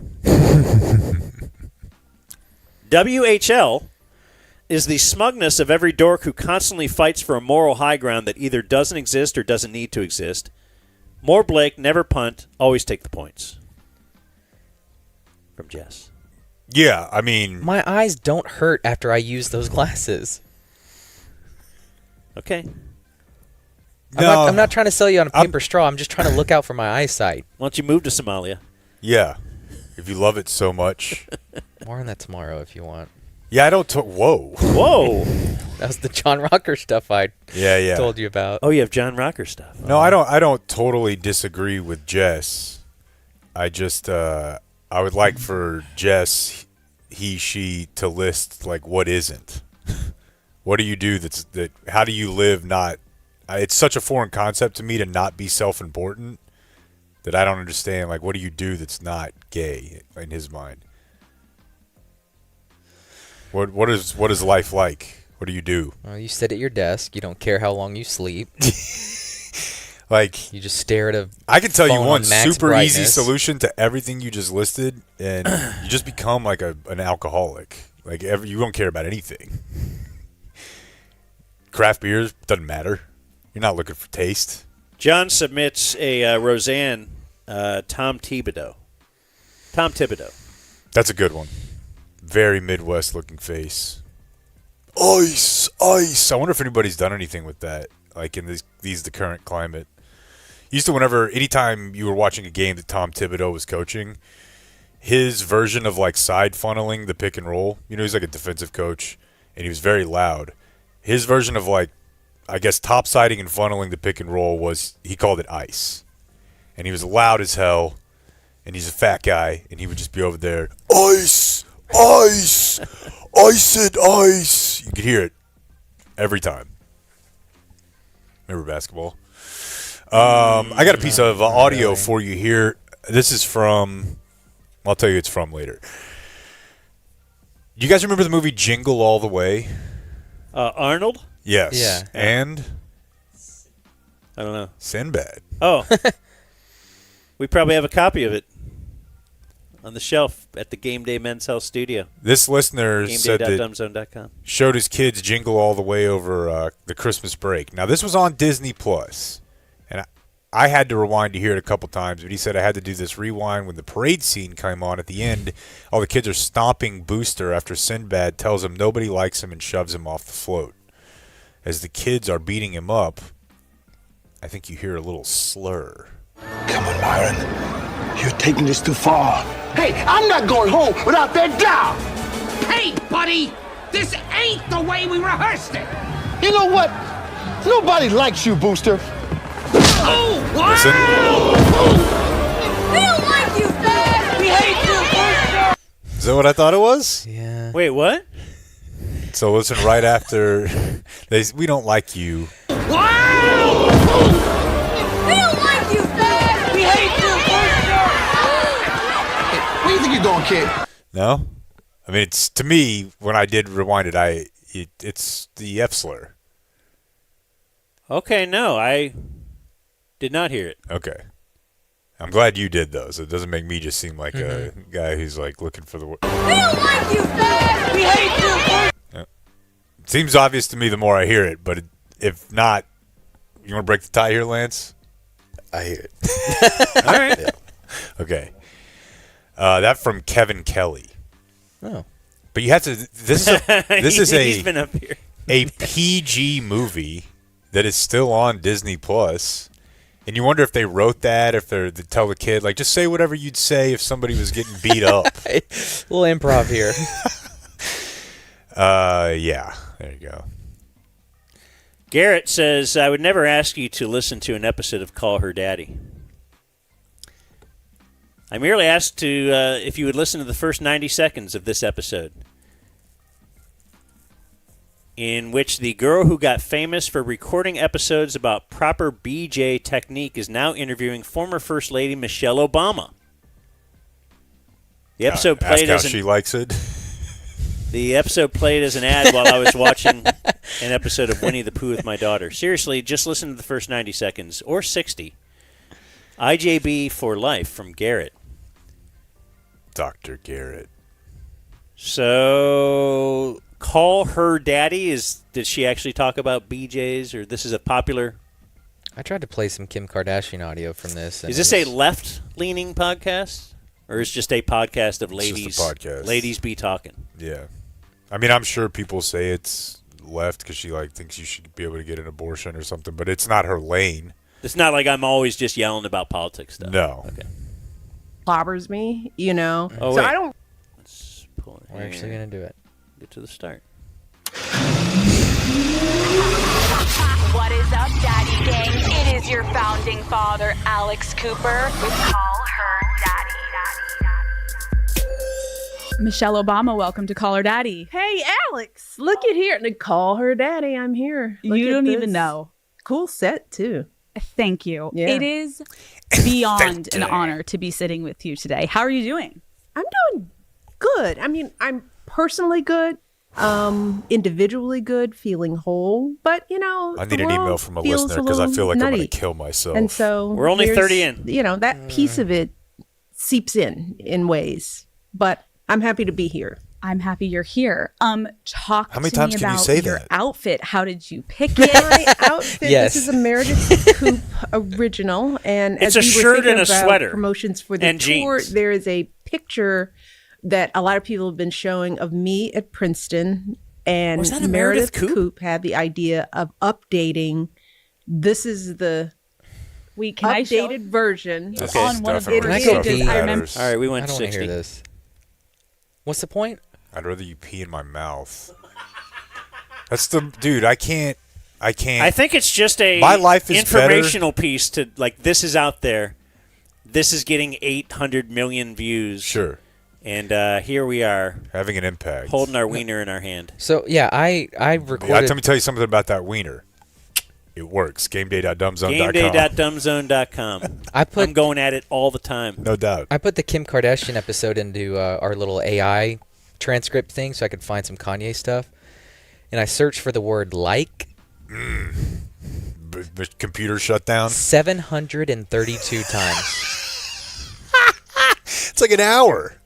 Just like. And I just liked again there. But that is an insane rate. Insane rate. Speaking of Kanye, I hate to go two in a row here, but... No. I didn't get a Kanye email. Matt says, please don't tell me that this means we will go back to the Hang Zone days where we need to hear about what Kanye had for breakfast as part of the 1:30 news every day. You played some Kanye audio the other day, right? Yes. And I think this happens a lot. Or you can finish the email. When a classic rock band has one song about a 17-year-old, Jake labels them a pedo. But Kanye turns into a Nazi, espousing and endorsing Adolf Hitler, and the Dumb Zone says nothing except untreated mental illness is very serious. This is great. Maybe the world needs to stop labeling every great musician and football coach as a genius. It's okay to say when someone is talented in one field and not jump to the genius label. Always run on first down, except after a turnover. Take a deep shot. From Matt. That's a great call. Love the shot play. Yeah.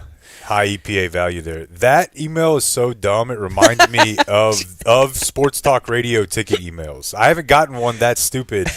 Will you forward that to me? Because that's the one type of one I like to respond to. I'm serious. But that's the thing is we have listeners that are so good at this. I think they know how to send emails that are supposed to seem like dumbass emails. So I don't know. It's a complicated thing. Obviously, I think he's confusing us with E-News because E-News legitimately, any opportunity for Corby to be like, this fucking slut that married this retard, they'll wait till they kill each other. He really hated Kanye for some reason.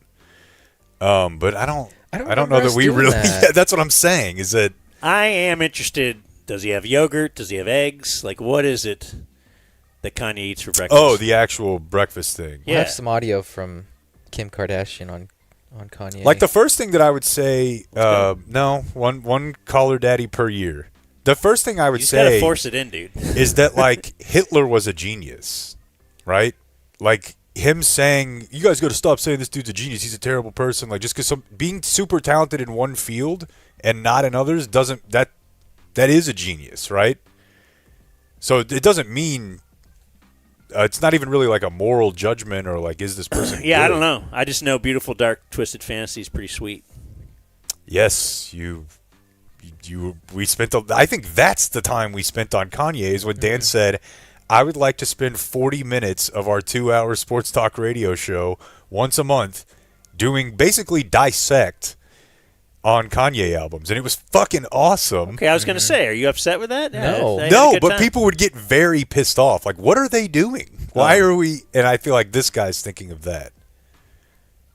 Great shitty email. Whoa.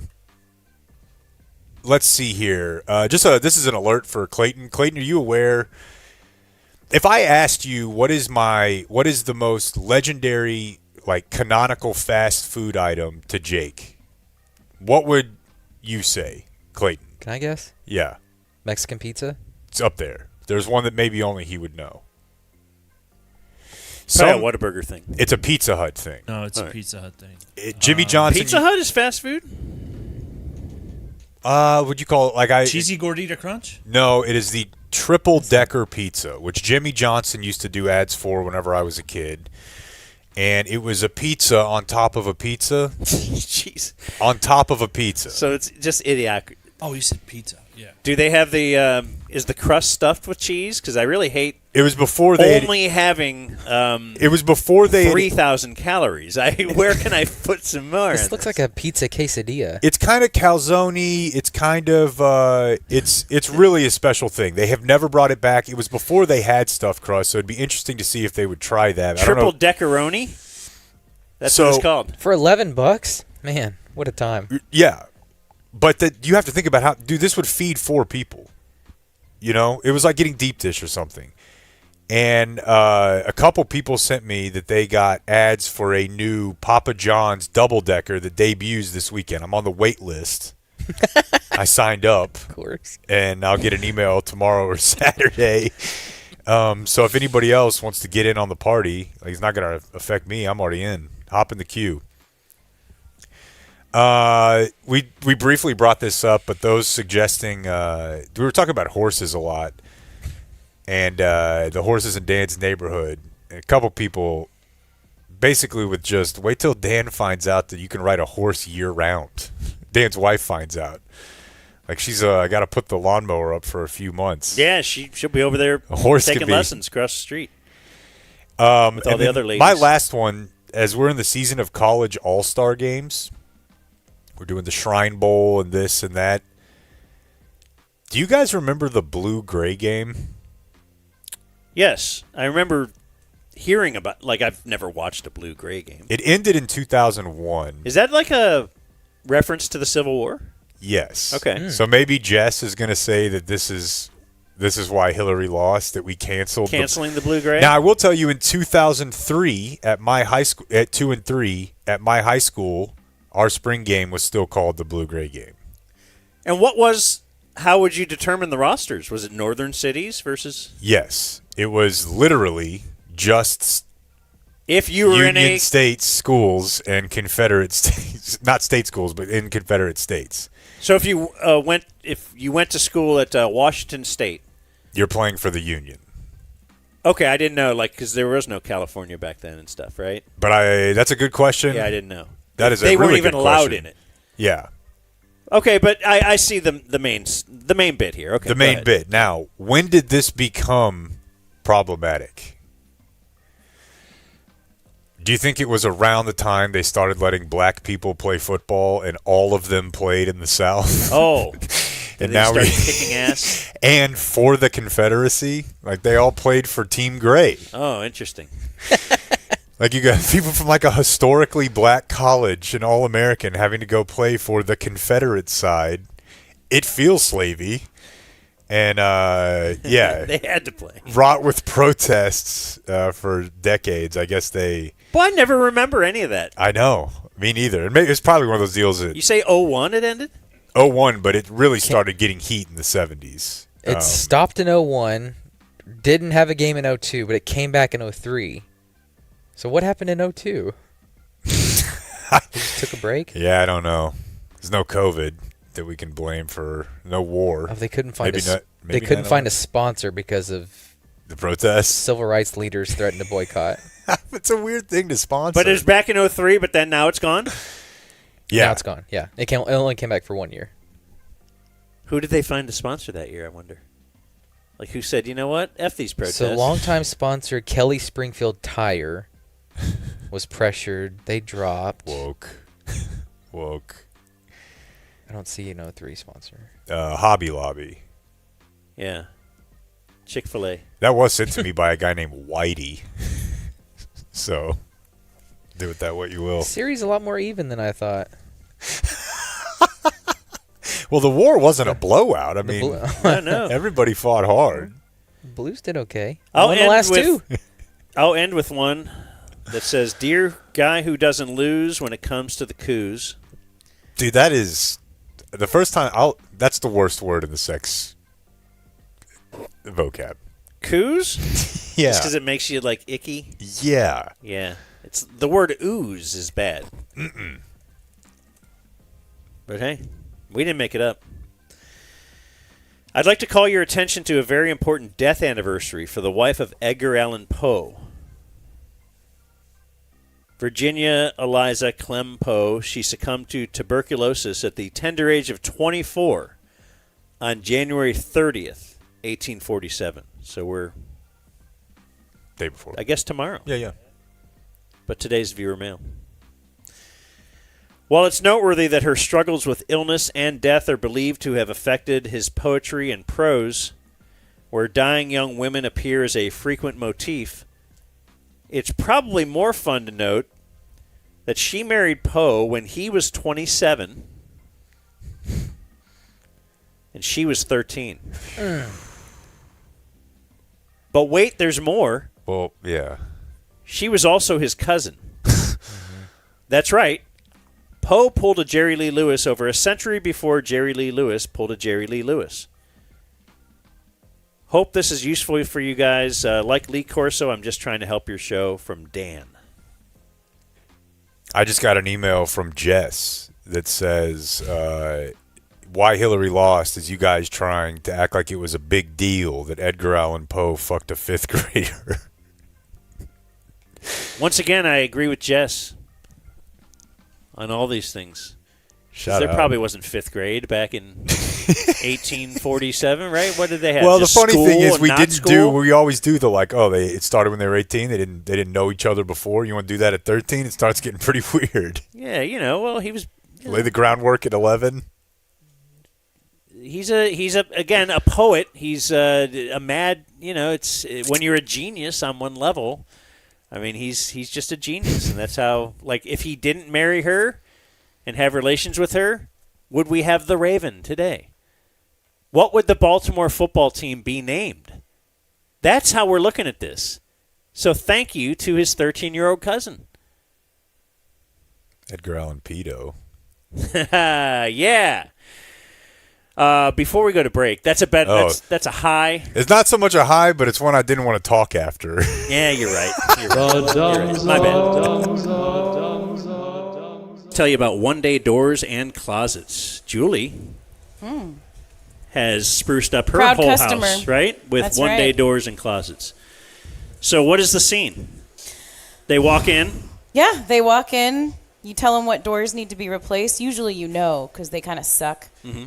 And they'll come take a look, and then they'll build those doors, and they get it all ready right outside your house, actually. And they can do it all in one day. They come replace them. And there's a lot of things I didn't even know about doors. Like you need, until they told me, you need a solid door to keep noise out of certain rooms. How's that working? Great. Or to keep the noise in. or to keep the noise in your dreams. Yes. You know. Oh. Okay, go ahead. All the noise that's going on in your room when she's screaming to get out. Okay, all right. Yeah, but the solid doors do make a huge difference in keeping noise out, and I think like so many people, seems like everybody nowadays is working from home, so good. That's why it's been great for us. Good for kidnapping. Kidnapping? Ariel Castro type thing. Yeah. No, if I were to keep I'm just talking about working from home when you're on a call. You got a lot going on in the other house. With these doors. No, none of those things. But I'll tell you, another thing I'm not going to do is pay full price. That's right. OneDayTexas.com/promo30. Hi, Rick Renner for Flooring Direct. Back in my TV days, I used to think negative publicity was better than no publicity at all. That's not the case at Flooring Direct. We thrive on reviews. A 4.7 Google star rating, top of Home Advisor and Best Picks. I won 13 of these babies in TV, but there's nothing comparing to the Super Service Award on Angie's List for 2 decades running and still champion. Get your free estimate today. We've got the best prices at Flooring Direct. Quality Roofing, we've got drones. Boy, they do. And they're going to take those drones, fly them up top, and get a good look at that roof and inspect it. They will. I never knew that until you told me last week. The whole lead up. I was last week years old when you told me that Quality Roofing has drones. But yes, apparently the insurance companies recommend you get your roof inspected twice a year. I think that's a little ridiculous. Let's at least make it once, though. But the drone makes sense now, though. Because you don't, I mean, if you're going to be going up there, once, twice a year? Yeah. You're going to need a drone for that. QualisGC.com. They're great. They're great with listeners of our show. We've had, tons of people just come up to us and tell us how awesome the experience was with Qualis. I don't have to have anybody to tell me how awesome my experience was. They put a new roof on my house. I wasn't sure if I needed one. I knew that we haven't had a new roof in over a decade. And they went up there, inspected it, and they're like, yeah, you got a lot of hail damage here, man. So we'll take care of it. They took care of everything. They dealt with the insurance company for us. I didn't have to do all the calls on that end, and all we paid is the deductible. So Qualis Roofing. Go to QualisGC.com. Do they have a number? They do. The phone number is 817-500-9008. And all of those are interesting copy points. But there's one final one. That's where he was leading you guys in it. It doesn't matter. Quality Roofing, we've got drones. Magnificent. I just got rear-ended. Should I call the insurance company? It's always best to talk to us before dealing with the insurance company. Okay, but I don't think I can afford a lawyer. Don't worry. You don't pay us anything up front. No hidden fees, no surprises. Oh, thank you. I feel so overwhelmed right now. Before you call the insurance company, call Frankel first. Frankel and Frankel. Call 214 or 817 all threes. Great to mention Community Mechanical, because if there's one advertiser of ours that loves breasts, sure, it would be Community Mechanical. Sure. Right? And kind of just like looking for a lump, a little preventive maintenance there. Nailed it. So they will come out to your house and they will, what do you call that? It's not a euphemism, but they will look for a lump. It's an analogy. An analogy, sorry. See if they can find the lump on your unit. They found a lump in my attic, as Maybe a matter they of won't. fact. It was seeping out carbon monoxide. They say that's very bad. And they reattached that, fixed things up, gave me kind of a big tune-up around the house. They're great. And mine had cancer, so they just replaced the entire system. They'll do that too. Yeah. They can do that. You get to choose. But if you have misdiagnosed cancer, like Brandon Aubrey did, could end up spending a forttion on radiation. When yeah, all you he had needed another was, company saying it would cost him $15,000, and they were like, Ravinquid. "Actually, what if we replace this one part for $100?" And his system works great. That's what they'll do for you. Mm-hmm. Because they love breasts and HVAC at Community DFW. Call or text Travis anytime, 469-667-7290. That preventative maintenance is key. But as Blake said, if you do need a new system, they'll replace it for you. And while you're there, they'll get you a sit-in for the show as well. Hit up Travis today, communitydfw.com. Let's get real. There's been a stigma around low testosterone and erectile dysfunction. At game day, we say any guy who walks in the door, comes in, and we shake his hand, come on in. There's no shame in your game. You know, we're going to treat you just like a brother. We're going to make you feel comfortable, and we're going to get you in and out of there as fast as you want. And if you think about it, half of guys are going to struggle with these issues, whether it's ED, low T, you know, over 1 in 4 guys are going to struggle with low testosterone at some point. It's time to just make this stuff normal, right? And at game day, that's what we do. Trident Access Services, I had garage door bad, but after just one email wrote, could I call your dad? Had a brand new door put in just a single day. Trident Access Services, holy crap, hooray. Give up. Door was sad and sucky, flaccid at its best. But Jeremy and the fellas said, just put your fear to rest. If you need some help like me, just call the boys today. Trident Access Services, holy crap, hooray. Yeah, the website is txtrident.com.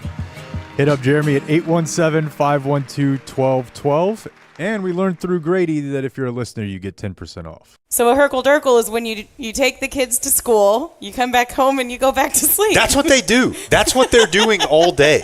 Don't point at me. When they say, like, oh, it's once. just so, everybody's like, well, what do they do when the kids aren't there? That doesn't, they're just going back to sleep. Oh, I was come busy. on. And I got to tell you, I mean, it doesn't work real well with this schedule, but on the times I've done it, it's the greatest sleep you'll ever get in your life. Like, if you could fall back asleep from 8:30 to 9:30, you wouldn't believe how solid that is. Well, yeah, and it's kind of come around to bite me, because guess who this morning, after we take the kids to school, looks at me and is like, I think I'm going to Herkle-Durkle. My husband.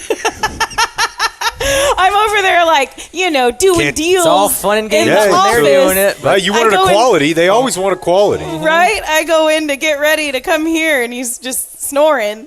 But sometimes you do. You have a bad sleep or whatever it is, and that 1 hour or 30 minutes can make a big difference in your day. We've got the list of all the personalized license plates that were denied. We get this every year, almost 2,000. And everybody's got a news story about this. There's so many that are just lame. Like, okay. I think Shoddy might have a Shoddy. No way. That's a good call. I'm just saying, doesn't he seem like personalized license plate guy? Yes. Or Grit. Yeah, it's got to be that. Faith. Oh, my God. FFF, just like my tattoo. Or is it some, like, coach's son? Is it, like, somehow, like, no vowel, someone's got to find this out. It was around the time that Black Panther was popular. You'd have kids saying, like, Wakanda forever. Everybody wanted to be Black Panther. At the same time, Ruth Bader Ginsburg, after ruining the future of our republic, died. Oh, wow. I'm just hearing that for the first time. She just died? Wow. I didn't know that. I just, you're telling me now for the first time. And so she posted a photo of her daughter, like, doing the X thing. And it was like, just told my daughter about the death of RBG.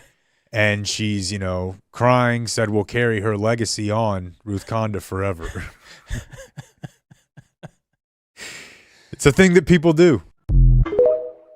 In the dumb zone, in the dumb zone, in the zone, in the dumb zone, in the dumb zone, in the zone, in the dumb zone, in the dumb zone, in the zone, in the dumb zone, in the dumb zone, in the zone, in the dumb zone, in the dumb zone, in the zone, in the dumb zone, in the dumb zone, in the zone, in the dumb zone, in the dumb zone, in the zone, in the dumb zone, in the The Dumb Zone. 1-888-790-3776, pound 790 for Metro PCS customers. We got a Norm who's in Miami. Norm, welcome to 790 the ticket. Hello? Yeah, Norm, go ahead. Hey, guys. I wanted to talk about Barbaro a little bit. No. Today just is a really, really tough thing. And, you know, we spent 7 months, just, praying for Barbaro and, hearing all this good news and a little bit of bad news. But, then all of a sudden today or I guess over the weekend, we find out that, his leg or his hoof had gotten even worse, and then all of a sudden finding out this morning, the first thing I hear when I wake up on your sports flash or whatever is the news that he died. And I almost feel like, there really hasn't been a whole lot of talk about it since, just the impact, of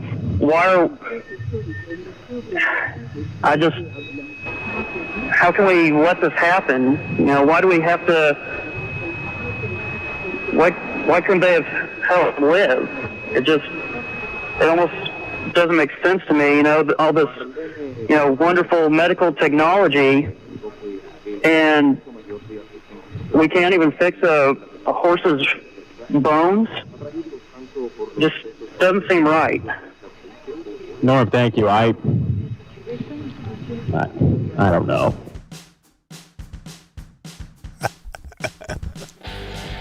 You're listening to The Dumb Zone.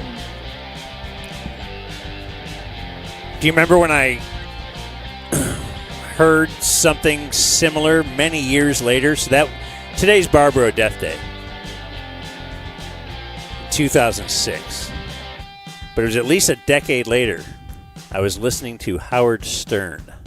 Didn't they once have to shoot a horse right on the track? The horse broke his ankle or something, and they had to put him down. Again, I don't know anything about horse racing, but it seems to me that's pretty fucking harsh. Dude, you can't. In this day and age, we can't fix a horse's ankle. Wow. A question for all ages and all times. That's go. Do you think you can still get through and prank a talk show? Why not? It doesn't seem like I hear as many calls. They obviously have your phone number now. Yeah, I guess it depends. Yeah. Does your market take calls? Because we should find out. I loved Irvin Joe. Bring that beat back. Yeah, no, I'll do it. I'm ready. So how can you not fix a horse's bones is a question. How can you fix an HVAC system that maybe went out this weekend? It's kind of weird, isn't it? That snow and all that kind of stuff. What was the first? It was Saturday morning?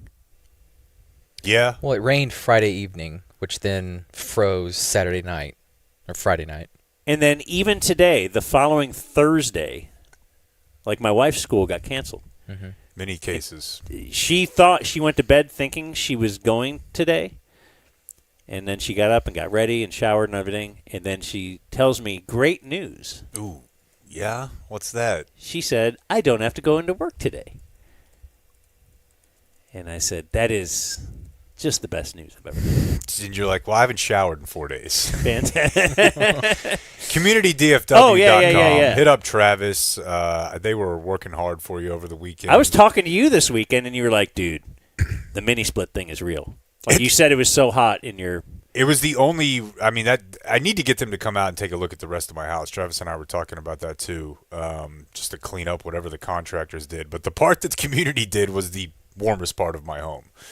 If you've got any sort of issues, you can call Travis. He'll have someone on it very, very quickly. Call or text 469-667-7290, CommunityDFW.com.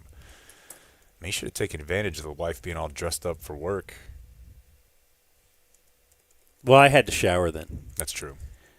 Are we up to news time? Sure. What are we doing? Yeah. Here's Jake with the Dumb Zone News. Maybe this is from the same file as They Just Know How to Deal with It, but I think that's a lot of infrastructure and processes in place in those northern and eastern cities. But I'm just wondering, are there thousands of deaths a year in snow cities from people carrying their child and slipping on the ice? Why did that happen here? No, but it almost happened to me about 5 times. Because if the only reason you're carrying them, they can't walk on it. So now one of us is worse at walking than they were before they picked up a child, because now I'm holding the child.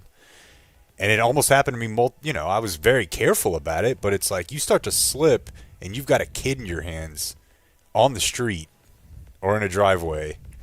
I don't know. I feel like I was a couple inches away from Lance Forehead hosting the show today multiple times. Well, you can't host the show if I die? Oh, I thought you meant you drop your kid and your kid would die. I thought you could power through that, right?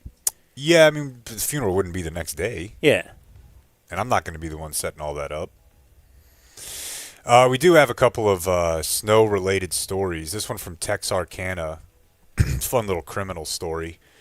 There was a robbery at a convenience store. This is, like all of Texas pretty much was dealing with the storm. So there's huge swaths of the state that are covered in snow and ice. Boy, and somebody's like, you know what? This is the time. Yeah, and I kind of like it. Yeah. You know, they're closed down. There was do you guys know Stoner's Pizza in Denton by any chance? You hadn't been up there. I'm familiar with it. It got broken into during the freeze as well. But this one was notable because of the photo that I'm going to put on the screen here that the Texarkana Police Department shared. Very easy to catch the person in the snow. They simply followed the only footprints No way. from That's the right. convenience store that night. There was no one walking. There was a couple of days our street had no tracks on it at all. Yeah. So they found an 18-year-old And then as it these froze, walks. right? Then Right. the- It's calcified. Yeah. You put a little fossil of his crime behind That's him. excellent. You live in Texarkana. It's not like it's going to be – it's not a huge city. So that's how they caught him. Fantastic. Another visual aid for this story, as a McKinney ISD athletic trainer Lions was arrested. And I do believe this was at you know what? It might be McKinney North, Blake. Is that a high school? Yes. Don't know them. There's the photo of Lindsay Post. She, and I did have to confirm that was a Won she. an award for I had just seen the best photo trainer. first. No. She, felony charges for sexual assault of a child in an improper relationship.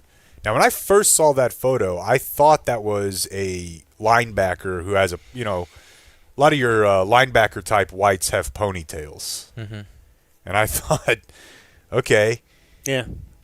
The first comment on the news story that I saw was they should arrest the kid too, based on the appearance, I think, of Lindsay Post. So yeah, this was a trainer, the athletic trainer, the head. That makes athletic- sense, right? Yeah. Oh, she was the head trainer. So what was she supposed to do? She had just been promoted from hand job trainer to a more coveted role. And now you're did you guys calling it assault? Did you guys, when you were in well, I don't know how much high school sports any of you guys actually played, but I thought, and I was definitely not, despite like the bravado of the sex game or whatever, I was not, especially from the football set. If we had a female trainer, it wasn't for me. There were guys who were like studs, right? But I definitely thought that was whore-coded. I was like, come the fuck. Okay. You just want to be out here with all of us in tiny, tiny shorts and a tank top, just giving us water while all of us are out here strapping young men. Like, it's tough. It made me way happier when we had like a fat guy as our trainer. Yeah, women want to be a part of sports, you know. So well, how can you be? I know. Well, I know everything about the game. I could probably be a coach. You're not going to coach men. Yeah, we will I know. allow you to help them heal.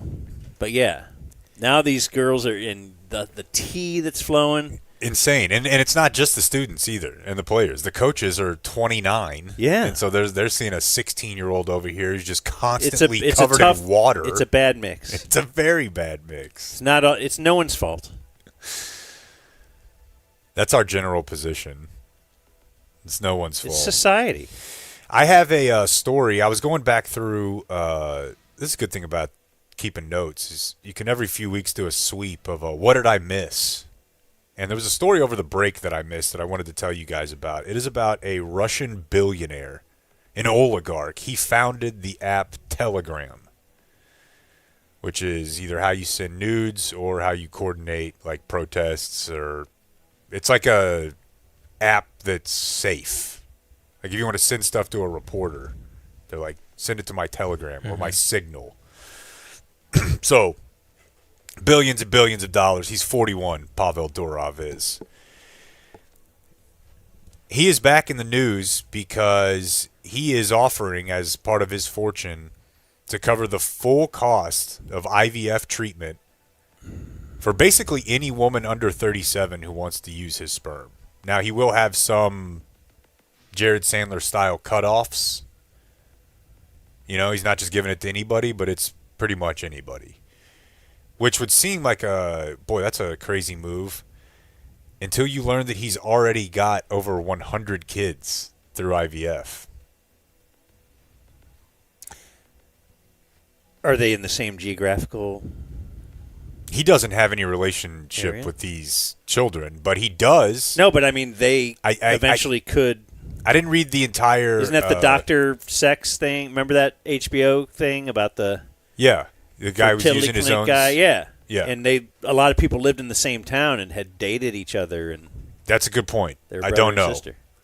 Then it come out looking even more Russian. But he does say that he'll be giving. He's worth $17 billion. That anybody who can prove DNA to him, that they'll get their part of his fortune. Jeez. So, when did he start? Can I check or? Yeah, I think you're probably out. Yeah, it's 2010. He agreed to help a friend who was struggling to have children, but after that, he learned apparently that there's a global shortage of cum. Doesn't Elon do something like this? He does. He's done it quite often. And by quite often, I mean maybe to a tenth of the scale of this. Okay. So imagine if Bezos was just flaunting his super seed and you were still supposed to talk to him like, here it is with the president. Like, it's crazy. I mean, even Elon, the fact that Elon was that close to everything is nuts. Just as far as like a guy who's way outside of convention. But yeah, Epstein wanted... This is not uncommon either. I'll give you another update from the My Wife Reads category. It was either Post or Kellogg. But one of the two of them had very H.L. Hunt-like tendencies. And all of those rich guys from back then were really into like transhumanism and basically eugenics, you know? Like they all believed that that they could like provide a master race. And this is the same thing 100 years later. But yeah, I can't remember which one it is. I'm sure it comes up on birthdays, but one of the two of them invented like peanut butter and cornflakes and whatever else and had some wild ideas about the future of humanity. So I think it's almost impossible to avoid when you get that much money. You're like, what if there were just more awesome dudes like me? I'm really awesome. I'd love to increase the chances of more awesome. What if it was up for auction? LeBron was selling sperm. How many women would want to have... Like, you don't get any of his fortune. Well, okay, I like this. But it's just that yeah, you would have that DNA. Yeah, you're playing the lottery a little bit. Like, you don't get his fortune, though. Well, any of it's playing the lottery. Right. Yeah. But his, you would have to assume has his is more playing value. The lottery, yeah, a lot better than... Right, which would be why there's value. Now, Dan sperm and you got LeBron sperm here. That's going to be an important part of it. In this Black Mirror episode, I imagine a full marketplace, and this is just like Top Shot. It's the new Top Shot, where you can bid on various athletes, various individuals. It's like Cameo. So I don't think funny transcends. You wouldn't get Seinfeld's sperm. Well, but I she do think, writes for a comedy show, so I thought she was hilarious. What are you talking about? I think she actually writes for CBS News, but like Haley Seinfeld does comedy. So I was led to believe it was Seinfeld's daughter? Not the one that's married to Josh Allen. I'm saying Jerry Seinfeld. Yes, Jerry Seinfeld's daughter writes for now she writes for CBS News, but she was writing comedy. What do you say? Really? Yes. Okay. I thought he wouldn't have a daughter that's that old. No, yeah. I mean, do you just mean because he was nailing 18-year-olds when he was 50? No, he's got a daughter he's probably 63. Yeah, but I thought he was like an old dad like Letterman. That's why I'm looking at you weird. I didn't know he had an adult daughter. Jerry Seinfeld's daughter definitely works but for the... if she tried stand-up, she would probably be terrible. Correct. I was just doing a joke about how, like, you know, what's his name from Judd Apatow's daughter is now like... Right, obviously. Yes, so, obviously. Oh, wow. They somehow in media. But in general, you're right. But athletics, I'm thinking, maybe though, brain. Athletics, brain, and I'm thinking musical talent, too. Like, how does John Lennon's kid also, like, grade it? Like, I have zero musical talent, and I don't blame myself at all. I blame my ancestry. As well as, you know. But I like the idea here. I really do. I mean, this would be a new NIL type opportunity. You know, you're not good enough for the league, but maybe you've got $10,000 of jizz. Is there a way to fuse that jizz with LeBron's sperm with your sperm, and then that is what impregnates the lady? I mean, that's how Steve Noviello and his husband have a child that's genetically both theirs, right? Yeah, I thought it was just kind of we're not sure whose it is, but it was all in there. But I'm not, again, I was barely paying attention when Steve Noviello was talking to us. I actually have another story today about this same thing. It happened in Palm Beach. There's a couple identified only as John and Jane Doe who underwent IVF treatment. And there's not a lot of details on how they developed this suspicion other than they soon noticed that the child did not resemble either of them. But, like, the lawsuit was filed in March of 2025. Oh, let me say that again. The birth happened in the summer. And then, so by December, when they filed the lawsuit, so about 5-6 months, they determined this baby doesn't look like us. And it turns out it wasn't. They implanted the wrong embryo. Now they're suing the doctor. They're suing the hospital. I don't think at 6 months I knew for sure. Like, you have an 8-month-old. Does he definitely look like you or your wife right now? No, he doesn't look like either of us. It's pretty weird. My daughter doesn't really look like either of us at all. And we did use IVF. So, like, that's why I've always been, like, when you guys are making a joke about, like, the milkman. You don't think she looks a little bit like your wife? Now, she looks like kind of like my wife's dad a little bit, but my daughter still kind of has blonde hair and green eyes. Like, I look either Serbian or, you know, Mexican.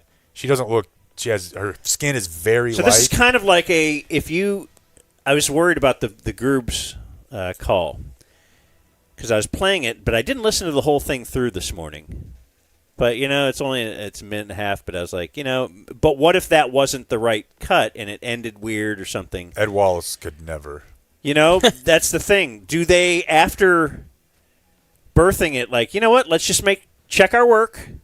We'll check Jake's DNA and her DNA, and we'll just make sure it's with the kid. Let's just make sure before we send them home. That should come included in the cost and without you having to ask, because if you ask, you feel like an asshole. Right. Like, hey, could you just this baby doesn't look like me at all.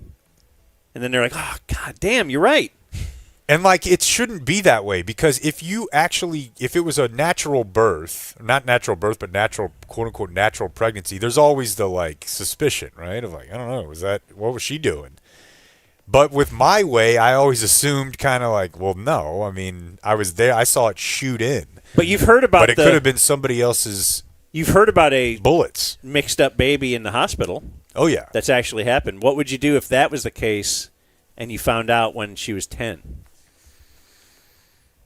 Yeah, I think these people are keeping the kid, you know. What are you going to do? Yeah, would you trade Nora if you found out they mixed her up?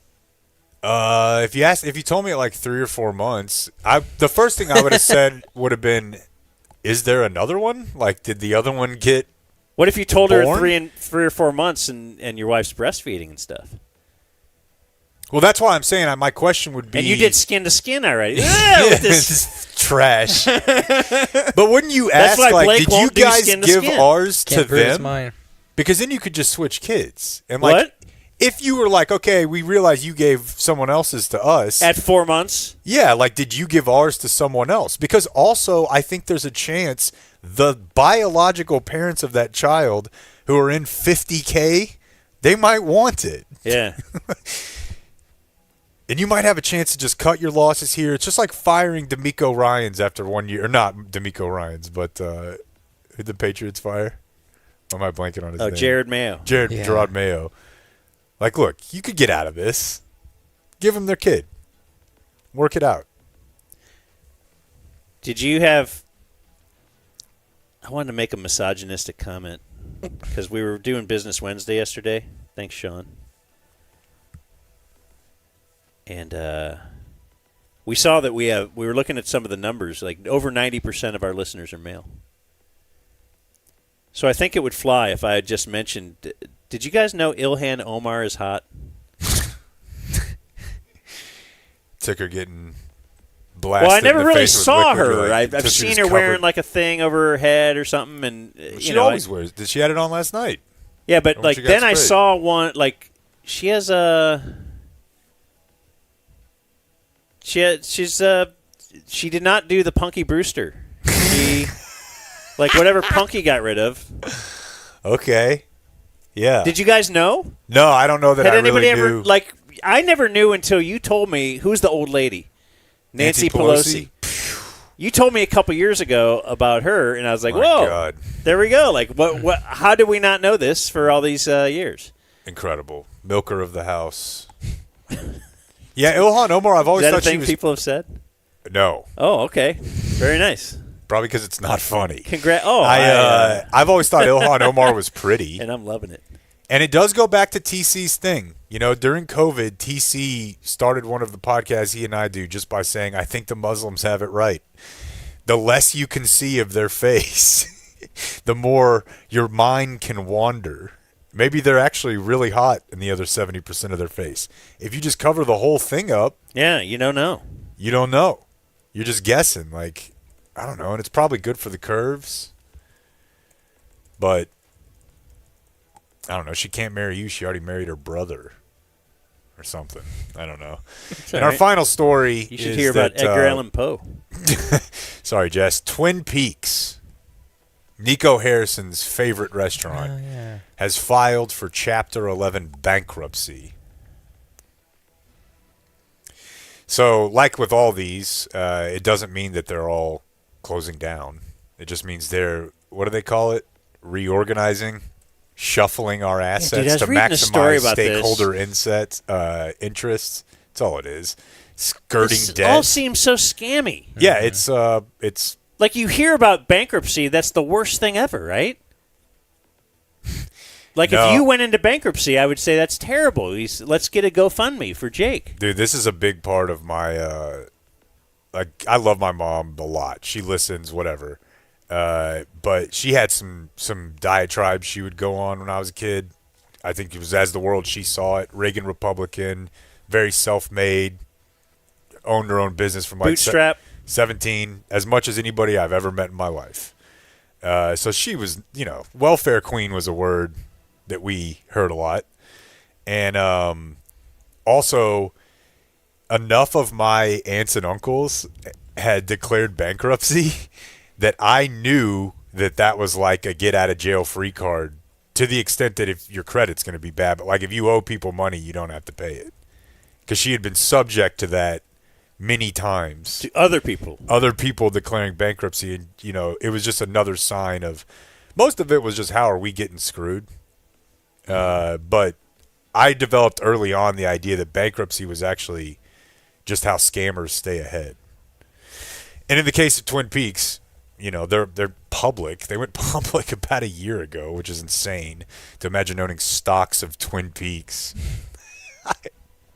Like somehow GameStop seems so more respectable than that. But of course it started here in Louisville. I might have been 20 years ago. This guy's name is Randy DeWitt, founded the first Twin Peaks. I might have been sitting at a table with that guy. I would not be surprised at that at all. I remember being at the Louisville Twin Peaks.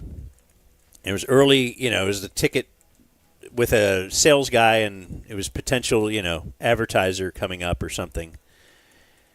And that's, Hooters was in its heyday. And they were saying, like, they did big studies, and they determined, like, the restaurant area was the one. It was like when there was a ticket but no other sports stations.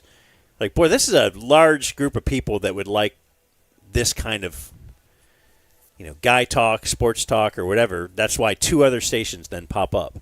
Right. And even 105.3, I guess, then became, or whatever. The point is, they had done research, like, the biggest area for growth is the restaurant.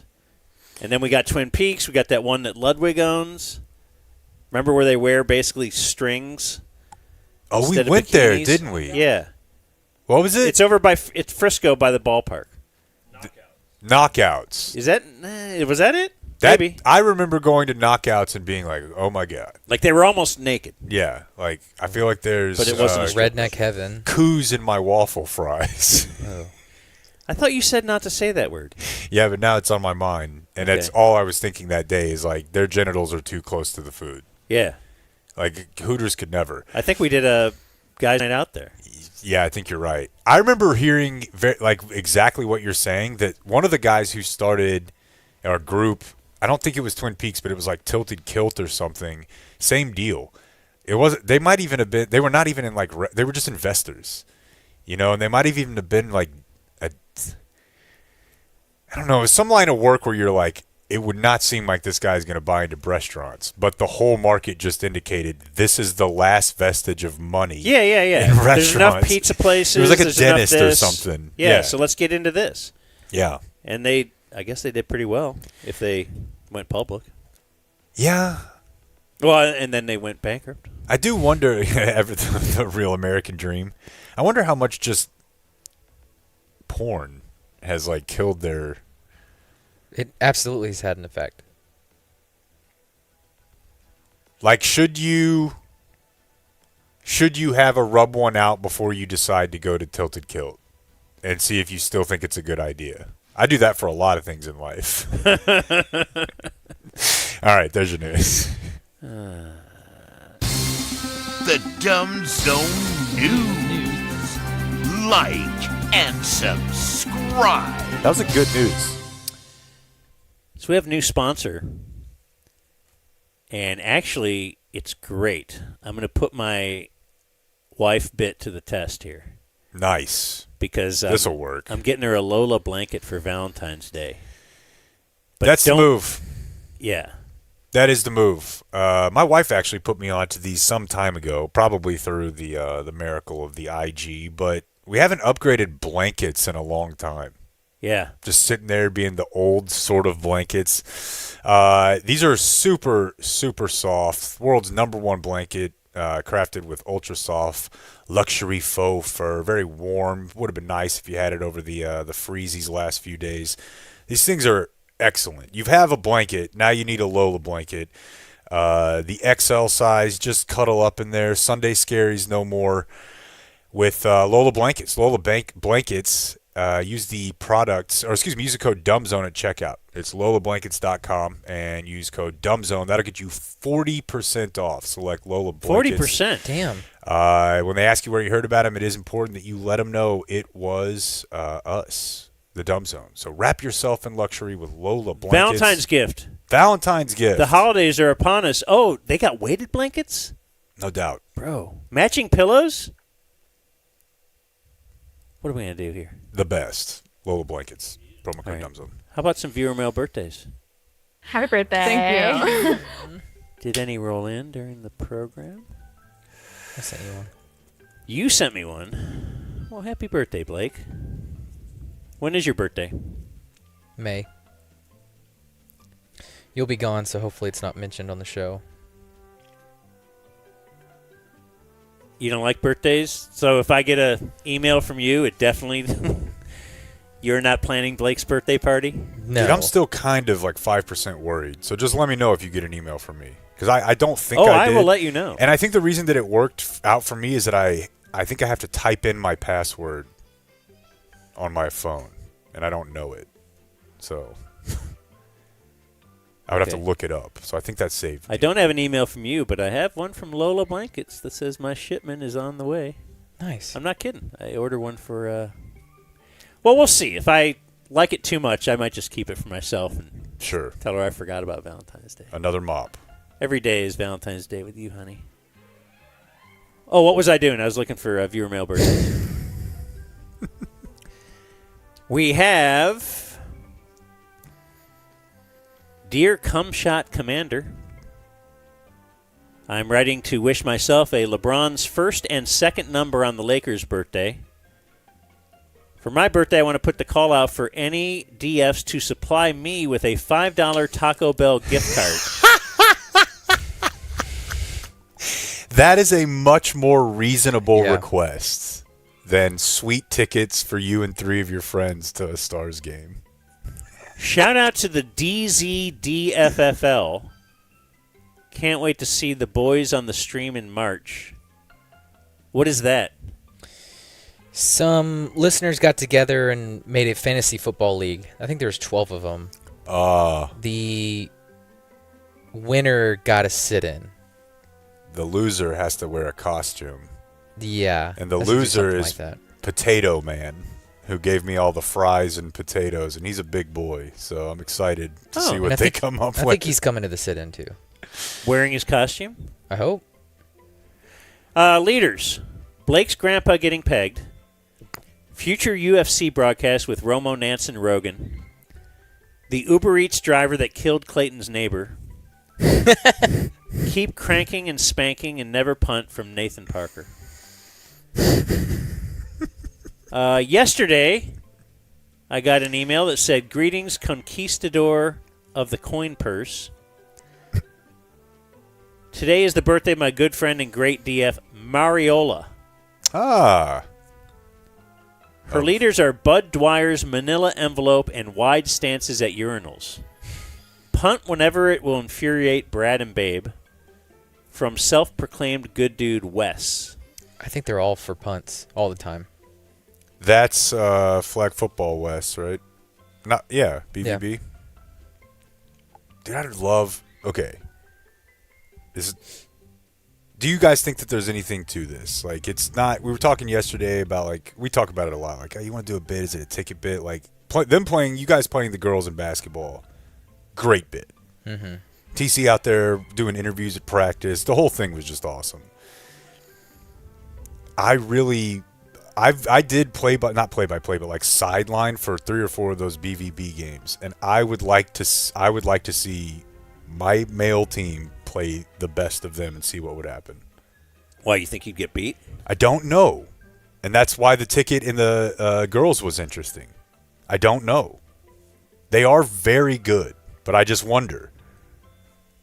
I wonder if it's just too much because it's dudes. Maybe a charity angle. And I have Uncle Hotmail, no other names for soon-to-be obvious reasons. Can I get a birthday shout-out and a name rating for my 7-year-old? August Clayton Lee Reynolds. Jesus, that's hard as hell. Why are there 4? It doesn't matter. They're all good. That means great? Yeah, I mean, you come out of the gate with August. I wanted to name Augustus was on my list. Did she punted that one? Yeah, not a Lonesome Dove fan like me. We call him Augie. Call he him has whatever you both want. his grandfather's middle names. His leaders are the Cirque intro song and Nora. It would probably make his day to hear his name on the radio. Well, parties Sunday in the town of the cow, but I doubt Blake wants to drive that far. This Sunday? Where's my invite? Yeah, hit me too. Brandon, FWADP1 on the socials. Yeah, okay.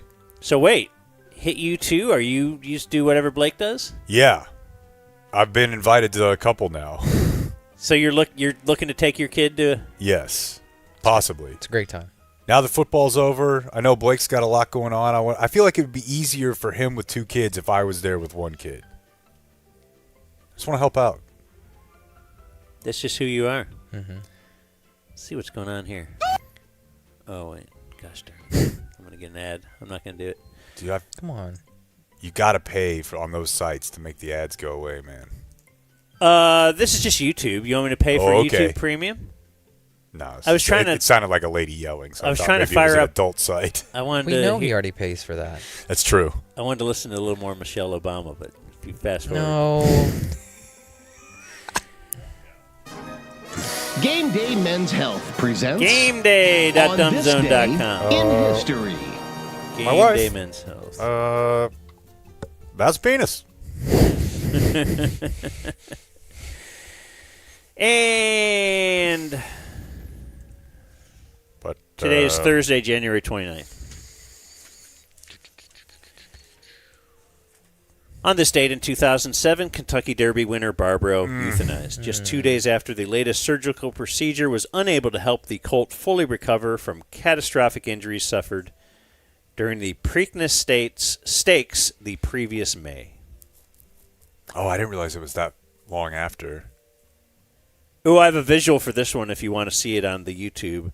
On this day in 2024, Elmo posted, Elmo is just checking in. How is everybody doing on Twitter? And it got, it was kind of like one of the tweets of the month type thing, with the hilarious replies. Like when Jameis Winston asked me anything type thing. Yeah. Those things are great.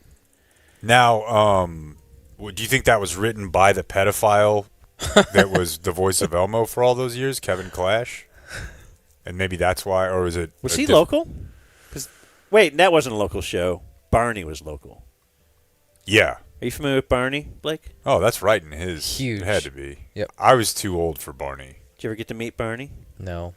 I know a bunch of kids who did. That was a big badge of honor. You ever go see Barney, Clayton? That seems like something you might have done. I worked where it was shot. Oh. We had half the props in the back. Just see Barney out front with a Black and Mild in between tapings. And a famous wedding on this date. Perfect person in 1984. Linda Carter, at the age of 33, married Robert Altman. He was 58. Did that work out? It did. They were married until he died in 2021. God, she's a good woman, too. Loyal. That's insane. And today's January 29th, this day in Dumb Zone history. God, she's 74, looking like that. Really? I actually have a lot, if you don't mind. When are you going to put your foot down, Dan? And mind. Start when am I going to minding. start acting like Ed Wallace would? I know. You should hold yourself to a higher standard. How you do anything is how you do everything. Put a video in there, Clayton. The Kelsey one, because we played that on this day last year. Just the failed TV show that was Jason Kelsey that only ran for a week, maybe 3. 3 video? weeks, maybe 3. While he does that, Dan had a theory that the Giants kept Dayball so they could hire Belichick this year and draft Arch Manning. And Arch and Belichick are not having the greatest times. Arch is 100% in the best place. I mean, he's going to be the number 1 overall pick in another year, and he's going to be the favorite. His life is awesome, dude. He balled out. Yeah, and last year at the beginning of the year, there was a lot of talk about, well, will he go pro? I don't know. The Mannings want him to stay for 4 years and all this blah, blah, blah. I never bought it, but the fact that he's doing it, and you know how it is when you go to a game in person, but watching him at the A&M game, and also you kind of can tell this from like social media, but that is a team that loves their quarterback. For sure. Like he's not – when Chris Sims was, for example, Texas' quarterback, it was very apparent watching the games in person, like nobody was vibing with Chris Sims. Arch doesn't have that feel. Should we have mentioned the Jim Schwartz story today at all? Do you have anything on that, Dan, from your mom or? Oh yeah. Okay, we can you do want it to get tomorrow. into Browns tomorrow? Yeah. Yeah, no, that's. He's always been an underrated, funny coach to me. There's a real shithead of a guy, and I guess he stormed out of the building yesterday. Yeah, no, I'd like to get into it, sure, but we seem to. A day of Cleveland sports tomorrow with Schwartz and John Rocker. Maybe we'll do more on Shador. Yes. John Rocker on the Indians? I was going Yeah. to say Brave, but I could be wrong. Was he not? I also. Yeah, they don't confusing all look. Braves They don't and all Indians? look the same to me. He was a dude. Ranger. I remember him being a Ranger. You just think Brave, Brave and Indian, Indian, same thing? No, thing. they're different types of people. That's terrible. Okay, we played a Who Wants to Be a Millionaire moment on this day last year. What? 3-year Brave, 1-year Indian. Thank you. Yes. And he only had like a 6-year career, so triple play 99 comes in handy. Go ahead. Dan, what is the NFC Championship trophy called? Whew. Okay, we got the Lamar Hunt. Oh, I think I know. Is George Halas too long ago? Does this have to be somebody that's more in the Lamar Hunt era, in fact? Mine might be too recent, but I have a guess. Can't be Art Rooney. He's an AFC team. You know what? I'm just going to go George Halas. I'm going to say Eddie DeBartolo. No way. Guy's a criminal. The winners of the NFC get the George Halas trophy. Oh, that's a good one. Eddie DeBartolo's a criminal? Yeah, man. I don't know He that was much about him, other than they use Youngstown mob ties. But he owned the 49ers, didn't he? Well, that's odd that a criminal would be able to. Well, yeah, I mean, but you're focusing on that part of it, not on the like. All of them have criminal backgrounds, but we don't talk about that part. You're just like he was the owner of such and such, and they were a Plus, he was the owner in the great team. '80s. Like, you're not going to give that to him. Is the Kelsey video copyright? Should I have known better? He doesn't It's want not to. even. Here, we'll reenact. It's not. We'll worth playing. reenact me. You beat Kelsey. Fucking love you, babe. Thanks, babe. My parents are here. As you can see, my mom. I fucking love them. I let them fucking cuss in front of us too, like I let our fucking kids. That was the lady. His wife was saying that. Yeah. On this day in 2024, a guy at Jake's flag football game got onto Jake for cursing in front of his kids, but then he got in the car and went home by himself. That was a big day. Yeah, he didn't have. I don't know. Maybe did you leave the kids there? Like, what, are you just a guy who generally is like, I have kids, don't yell at? They could be around. It was weird. That stuck with you for a little bit. Yeah, Might have been a drop-off point. Yeah, and probably rec sports is probably a lot more guys drop off points than. I've driven to West Texas in my baseball uniform 1 or 2 times. Yeah, it's a big meetup. Why Hillary lost from the year 2021 on this day. Amanda Gorman, a poetry superstar, will read a poem before the Super Bowl. Oh, yeah. God bless, man. That's what we were doing. When did they start? Don't they do poems at the inauguration too? Or they did? Well, I think they did for one of them. Yeah. I don't know that they did for 2 of the other ones. You just get Stallone up there. He's unfolded. All crumpled up paper he had in his back pocket. And then final thing, Nick Sirianni was hired on this day, and we played this from his press conference. Next thing that's very important to me is that we build a smart football team, that we have a smart football team here. The first part of that, the first part of being smart is knowing what to do. We're gonna have systems in place that are easier to learn. Because when we can put that, when we can learn our system and we can get good at our system, then our talent can take over. Less thinking equals talent take over, but we need to have systems in place, and we will have systems in place to do so. And we're just sitting there railing on him. This guy sucks. He can't even talk. The Eagles are going to be garbage. And here they are. Yeah. You don't win them at the podium. So now everybody is taking it on individually, right? So what do I do with my girls? I'm trying to make sure that they feel seen in their household feeling because seen. They, We just lost and Ohio I'm trying again. to sign them up for activities that make feeling seen. I have it all together on a hard drive and on my laptop, and I upload it. So what I do on my plane rides and my spare time is I have folders of every person in my life that's ever been in my life, every family member, everything that ever photo that goes in my phone, I upload them. So I just spend time. So each kid has every single year in picture form, That's video actually form, I kinda like do every that, video 'cause that I've Dan ever does it. taken. Yeah. Every event, every ex-boyfriend, everything, everything. Because you kind of have everything, Kim. Every video you've ever made. Only like, why are you alone? It's like, don't do that. Sounds so good when you say it. Go to the coffee shop. Don't order the thing in. Just get out. Right. Go to the gym. All right, let's start just listening to that podcast and replaying it. I wish that was copywritten. Other birthdays, we have Maxie Kleber is 34. Loved him. Absolutely loved him. It's certainly not as bad, but it's just shocking to not see him in a Mavs uniform. Yeah. David LaFleur is 52. Mickey. Was that 50% of the offense? Mike Lucky. It was Mike Lucky. Mike Lucky was the tight end. Yeah.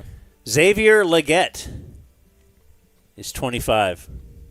Not very good. No, unfortunately. Born in the wrong era.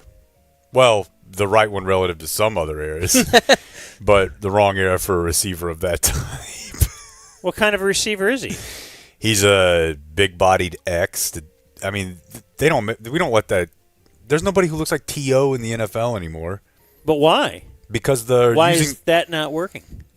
This could go for a long time, but it's because you're using the whole field now, and the way that offenses are designed, in my opinion, getting horizontal, shorter breaks, that's way easier to do with a smaller body. There's very few guys that are able to run. I mean, look what everybody looks like now. Everybody looks like CD, JSN, Jamar and Justin Jefferson are bigger, but they're not like T.O. big. You know what I mean? They're just not big guys. They're not. You don't have David Dez, Boston. even Dez anymore, because nobody's just throwing back shoulder fades like that and throwing. You're actually cutting and getting open more now. You would think there'd be a room for just a mix, though. Yeah, well, I mean, they're called tight ends. Yeah, and that's Jake Ferguson has the body that an actual receiver might have had 15, 20 years ago. Kai Fairbarn is 32. Jimmy. Was it? Yeah. I think so. You guys have got to see the tweet. It's very funny. Jose Abreu is 39. Greg Loose Anus is 66. There we are. His name is really Greg Louganis, but he's gay. And then if you just kind of... a little wordplay. Would you call that wordplay or just... I would. Dominic Hasek is 61. Sabres. Oprah Winfrey is 72. Adrenochrome. Heather Graham is 56. Hot. Just roller girl. You can't top that. Sarah Gilbert is 51. Comedian? The kid on Roseanne. Oh, yeah. She also then was on some other shows later. Roseanne. When they did Roseanne. The next Roseanne, yeah. Riff Raff is 44. Man. Dan. Pretty sure he has some cancelable stuff, but one of the most fun concerts I've ever been to in my life. Real name is Horst Simcoe. Yes. He's from over Houston, there, Galveston way. Lisa Emery is 74. That's Darlene Snell in Ozark. Terry Kinney is 72. He is Tim McManus in Oz. He was also married to Catherine Irby, who was on one of those Law and Orders, and I asked her about being stalked. Do you remember her? Yeah, I do. It was weird. I remember. I think she's in Necessary Roughness or something too. No, D2. She was into me, though. Okay. Tom Selleck is 81. If I could be stalked by anyone. Adam Lambert is 44. He was on Idol. What are we doing here? Birthday of the day. Brinley Wallace. Look her up. She's the star of Crazy Middles. Brinley is a YouTube page. She's 14. Brinley Wallace. Brinley Wallace. I don't see it. Search Crazy Middles. Crazy Middles on YouTube. Brinley is the star. at the age of 14. Oh my God, that is, I don't know why, but not how I was going to spell Brinley. Hit me. Leigh? No, it's a straight up Brinley. Oh. Yeah. She's the adopted daughter of Jared and Shelley Wallace. She's, of course, like I said, the star of Crazy Middles.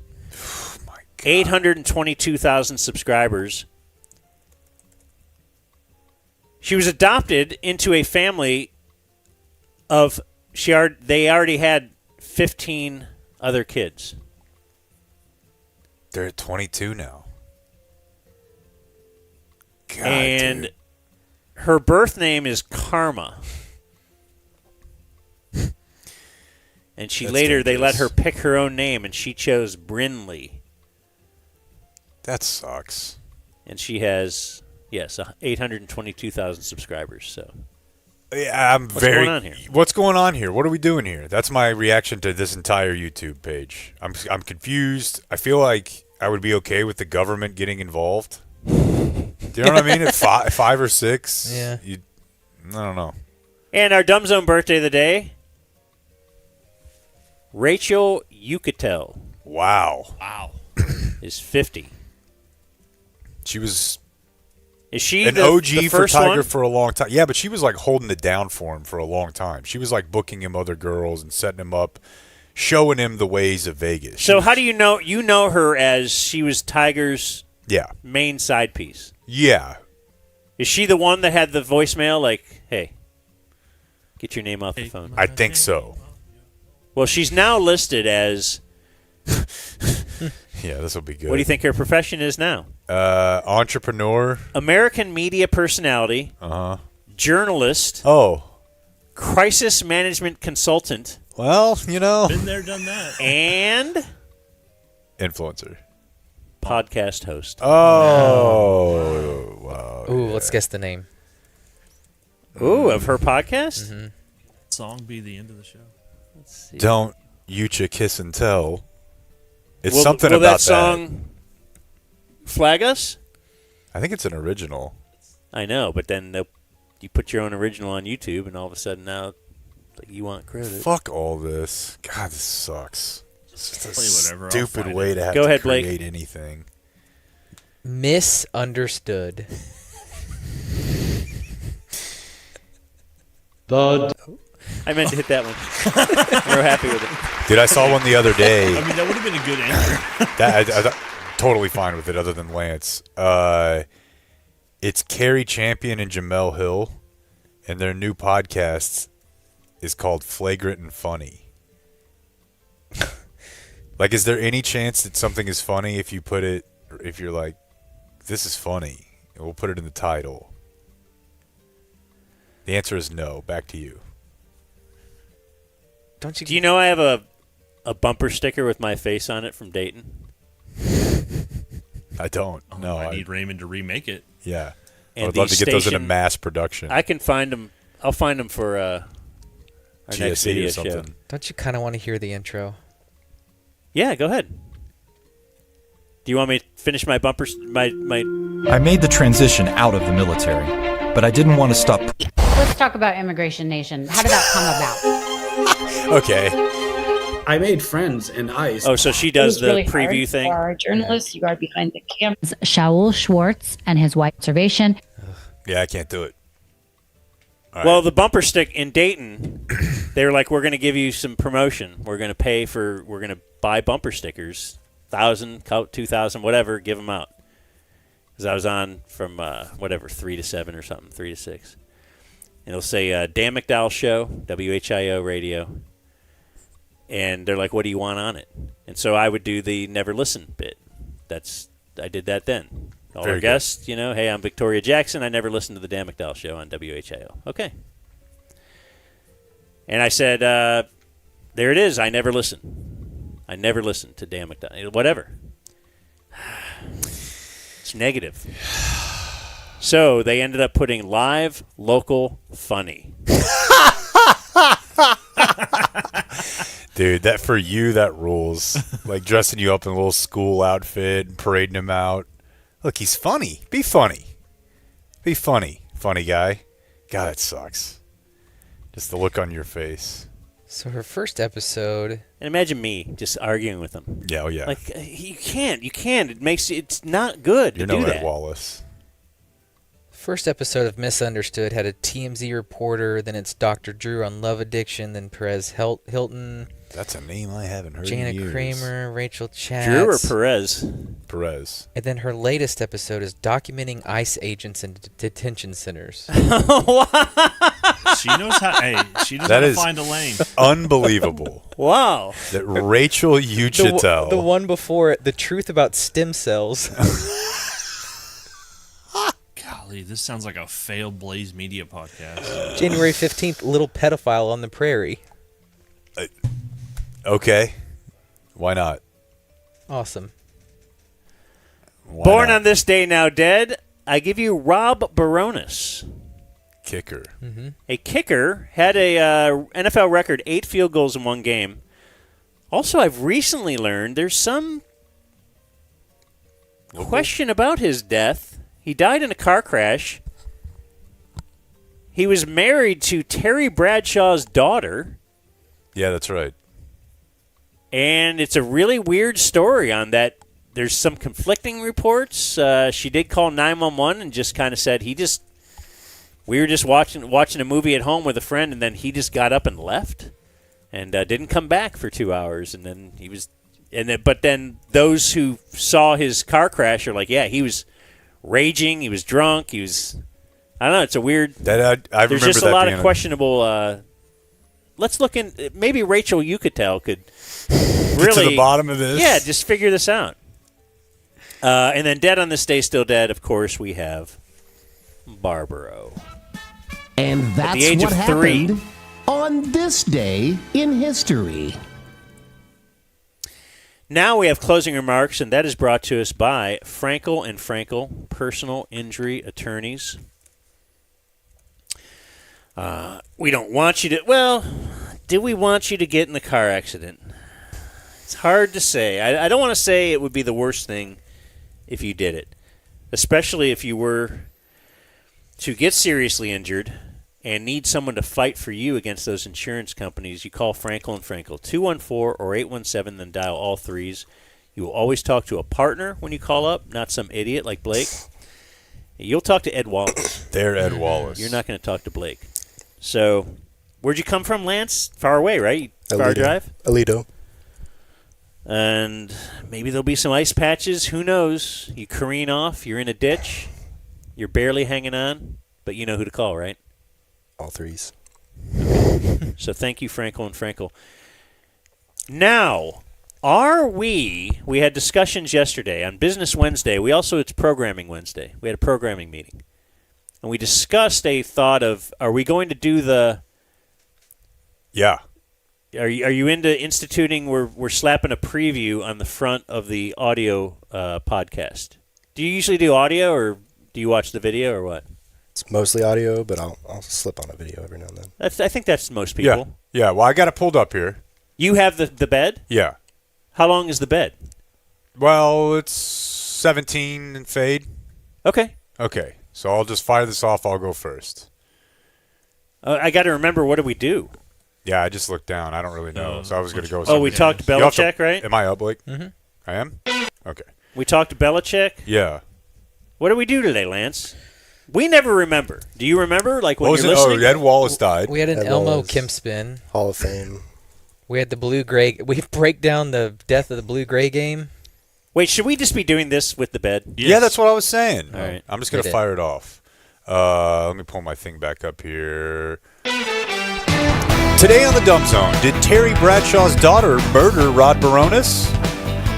What did Dan think about Bill Belichick's Hall of Fame snub? And is it Lance Forehead or Lance Forehand? Find out. Is it later? I don't know. Wait, next. Yeah, we should do That'll work. All right, so little closing remarks. Lance is here because of Qualis. Yeah, I didn't get to enjoy it. We moved out promptly after they were done. Oh. Basically, I think they finished up like 3 days before our closing. So, shout out to them. But did that help you? Oh, I mean, Close the deal? owners picked the colors. Looked horrible, but cool, good for them. Okay. But yeah, no, it was a selling point, and there's it's pretty tough to sell in a house right now. I mean, sold it in 7 days. So nice. This is an angle we don't hear about. Call us helping you move your property. That's right. With the beautiful new roof, or in some people's opinions, not a great color. It's their choice. Yeah. How can you have a bad color of a roof? Aren't they all kind of the same? They got the metal ones. It was just like jet black, and we had like a tan and limestone house. Okay. It was just very shocking to see. All right. But great job nonetheless. So, what's your bit? What's your deal? Work in commercial construction. I do like playgrounds and amenity centers. So you've been at Are a you putting front together, seat like, to bids? you've had a front seat to the pussification of America, because that is what people always go to. What, is the soft the little- playground? Yeah. They're like, I remember when you used to be able to get a compound fracture easily. It's like engineered cushiness. I think it's amazing. That's how it should be. It's awesome stuff. Like it all comes from Europe. You don't get a splinter? No, because you're running around in the wood chips. Can't open the park before if there's splinters. So, do you ever see? This is a complaint I have. There are times where, and maybe it's just because my kid's too young to be on this playground, I don't like the open walk-off. Like there's some parts where there's like an exposed thing, no gate, not gate, but no wall, and you could just walk right off. Do you know what I'm talking about? Yeah, that's a weird thing. Like, why is that there? And the slide. Yeah, or something like that. You're up there, but there's a place you could just fall and right a lot down. of them are covered in most of it. But there's like this panel. I'm like, our kids, if there are kids who are having fun jumping off here, I want them to keep doing it. I've just never seen it happen. So right now, it's a fucking death trap. I've never understood why they leave that there. I think it depends on the surfacing. That's why they've changed it the most. Because I mean, we put 4 inches of this squishy. So even if foam you stuff. fall, yeah, it's gonna hurt, knock your wind out. But your shins aren't going through your knees. I don't think there's gonna be compound fractures happening much anymore. They're great for swanton bombs. What's that? Wrestling move. Oh, okay. We used to do backyard wrestling at a park, and that little thing you're talking about was where all the guys who did the high flying stuff. Did those guys happen to have a particular cultural persuasion or no? No, just skinny white boys. Yeah, I just grew up in an era where all the high flyers were Mexican. Luchador? Yes. Anyways, you got a page of notes to yell at us or anything? No, it's just you repping the Aggies today. Yeah, unfortunately, but unfortunately, this is the problem. No, it's fine. They don't Times are they good. don't let us enjoy things. We make the playoff. Oh, we lost first game. Okay, sweet, cool. And it's all Texas people, so that's the main part. Just because they're like Yankee fans or some Cowboy fans, where they're dust off their history books and they're like, oh, regular season record, 05. It's good to be an A&M fan in 2026. This is the best it's been in a long time. Oh, sure. And I was a new age Aggie. I had a burnt orange bathroom as a kid, so I converted really, really late. But yeah, I mean, I'd watch Kellen Mond and Kyle Allen and Trevor Knight. I just got in after Johnny, so I didn't get that taste. So yeah, it's been great to watch. Volleyball got a ship. I know that's like okay, whatever, but that was cool. But yeah, it's kind of letting you hang yourself in.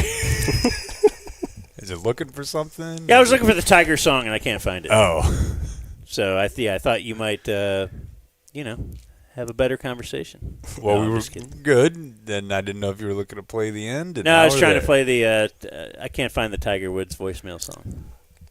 All right.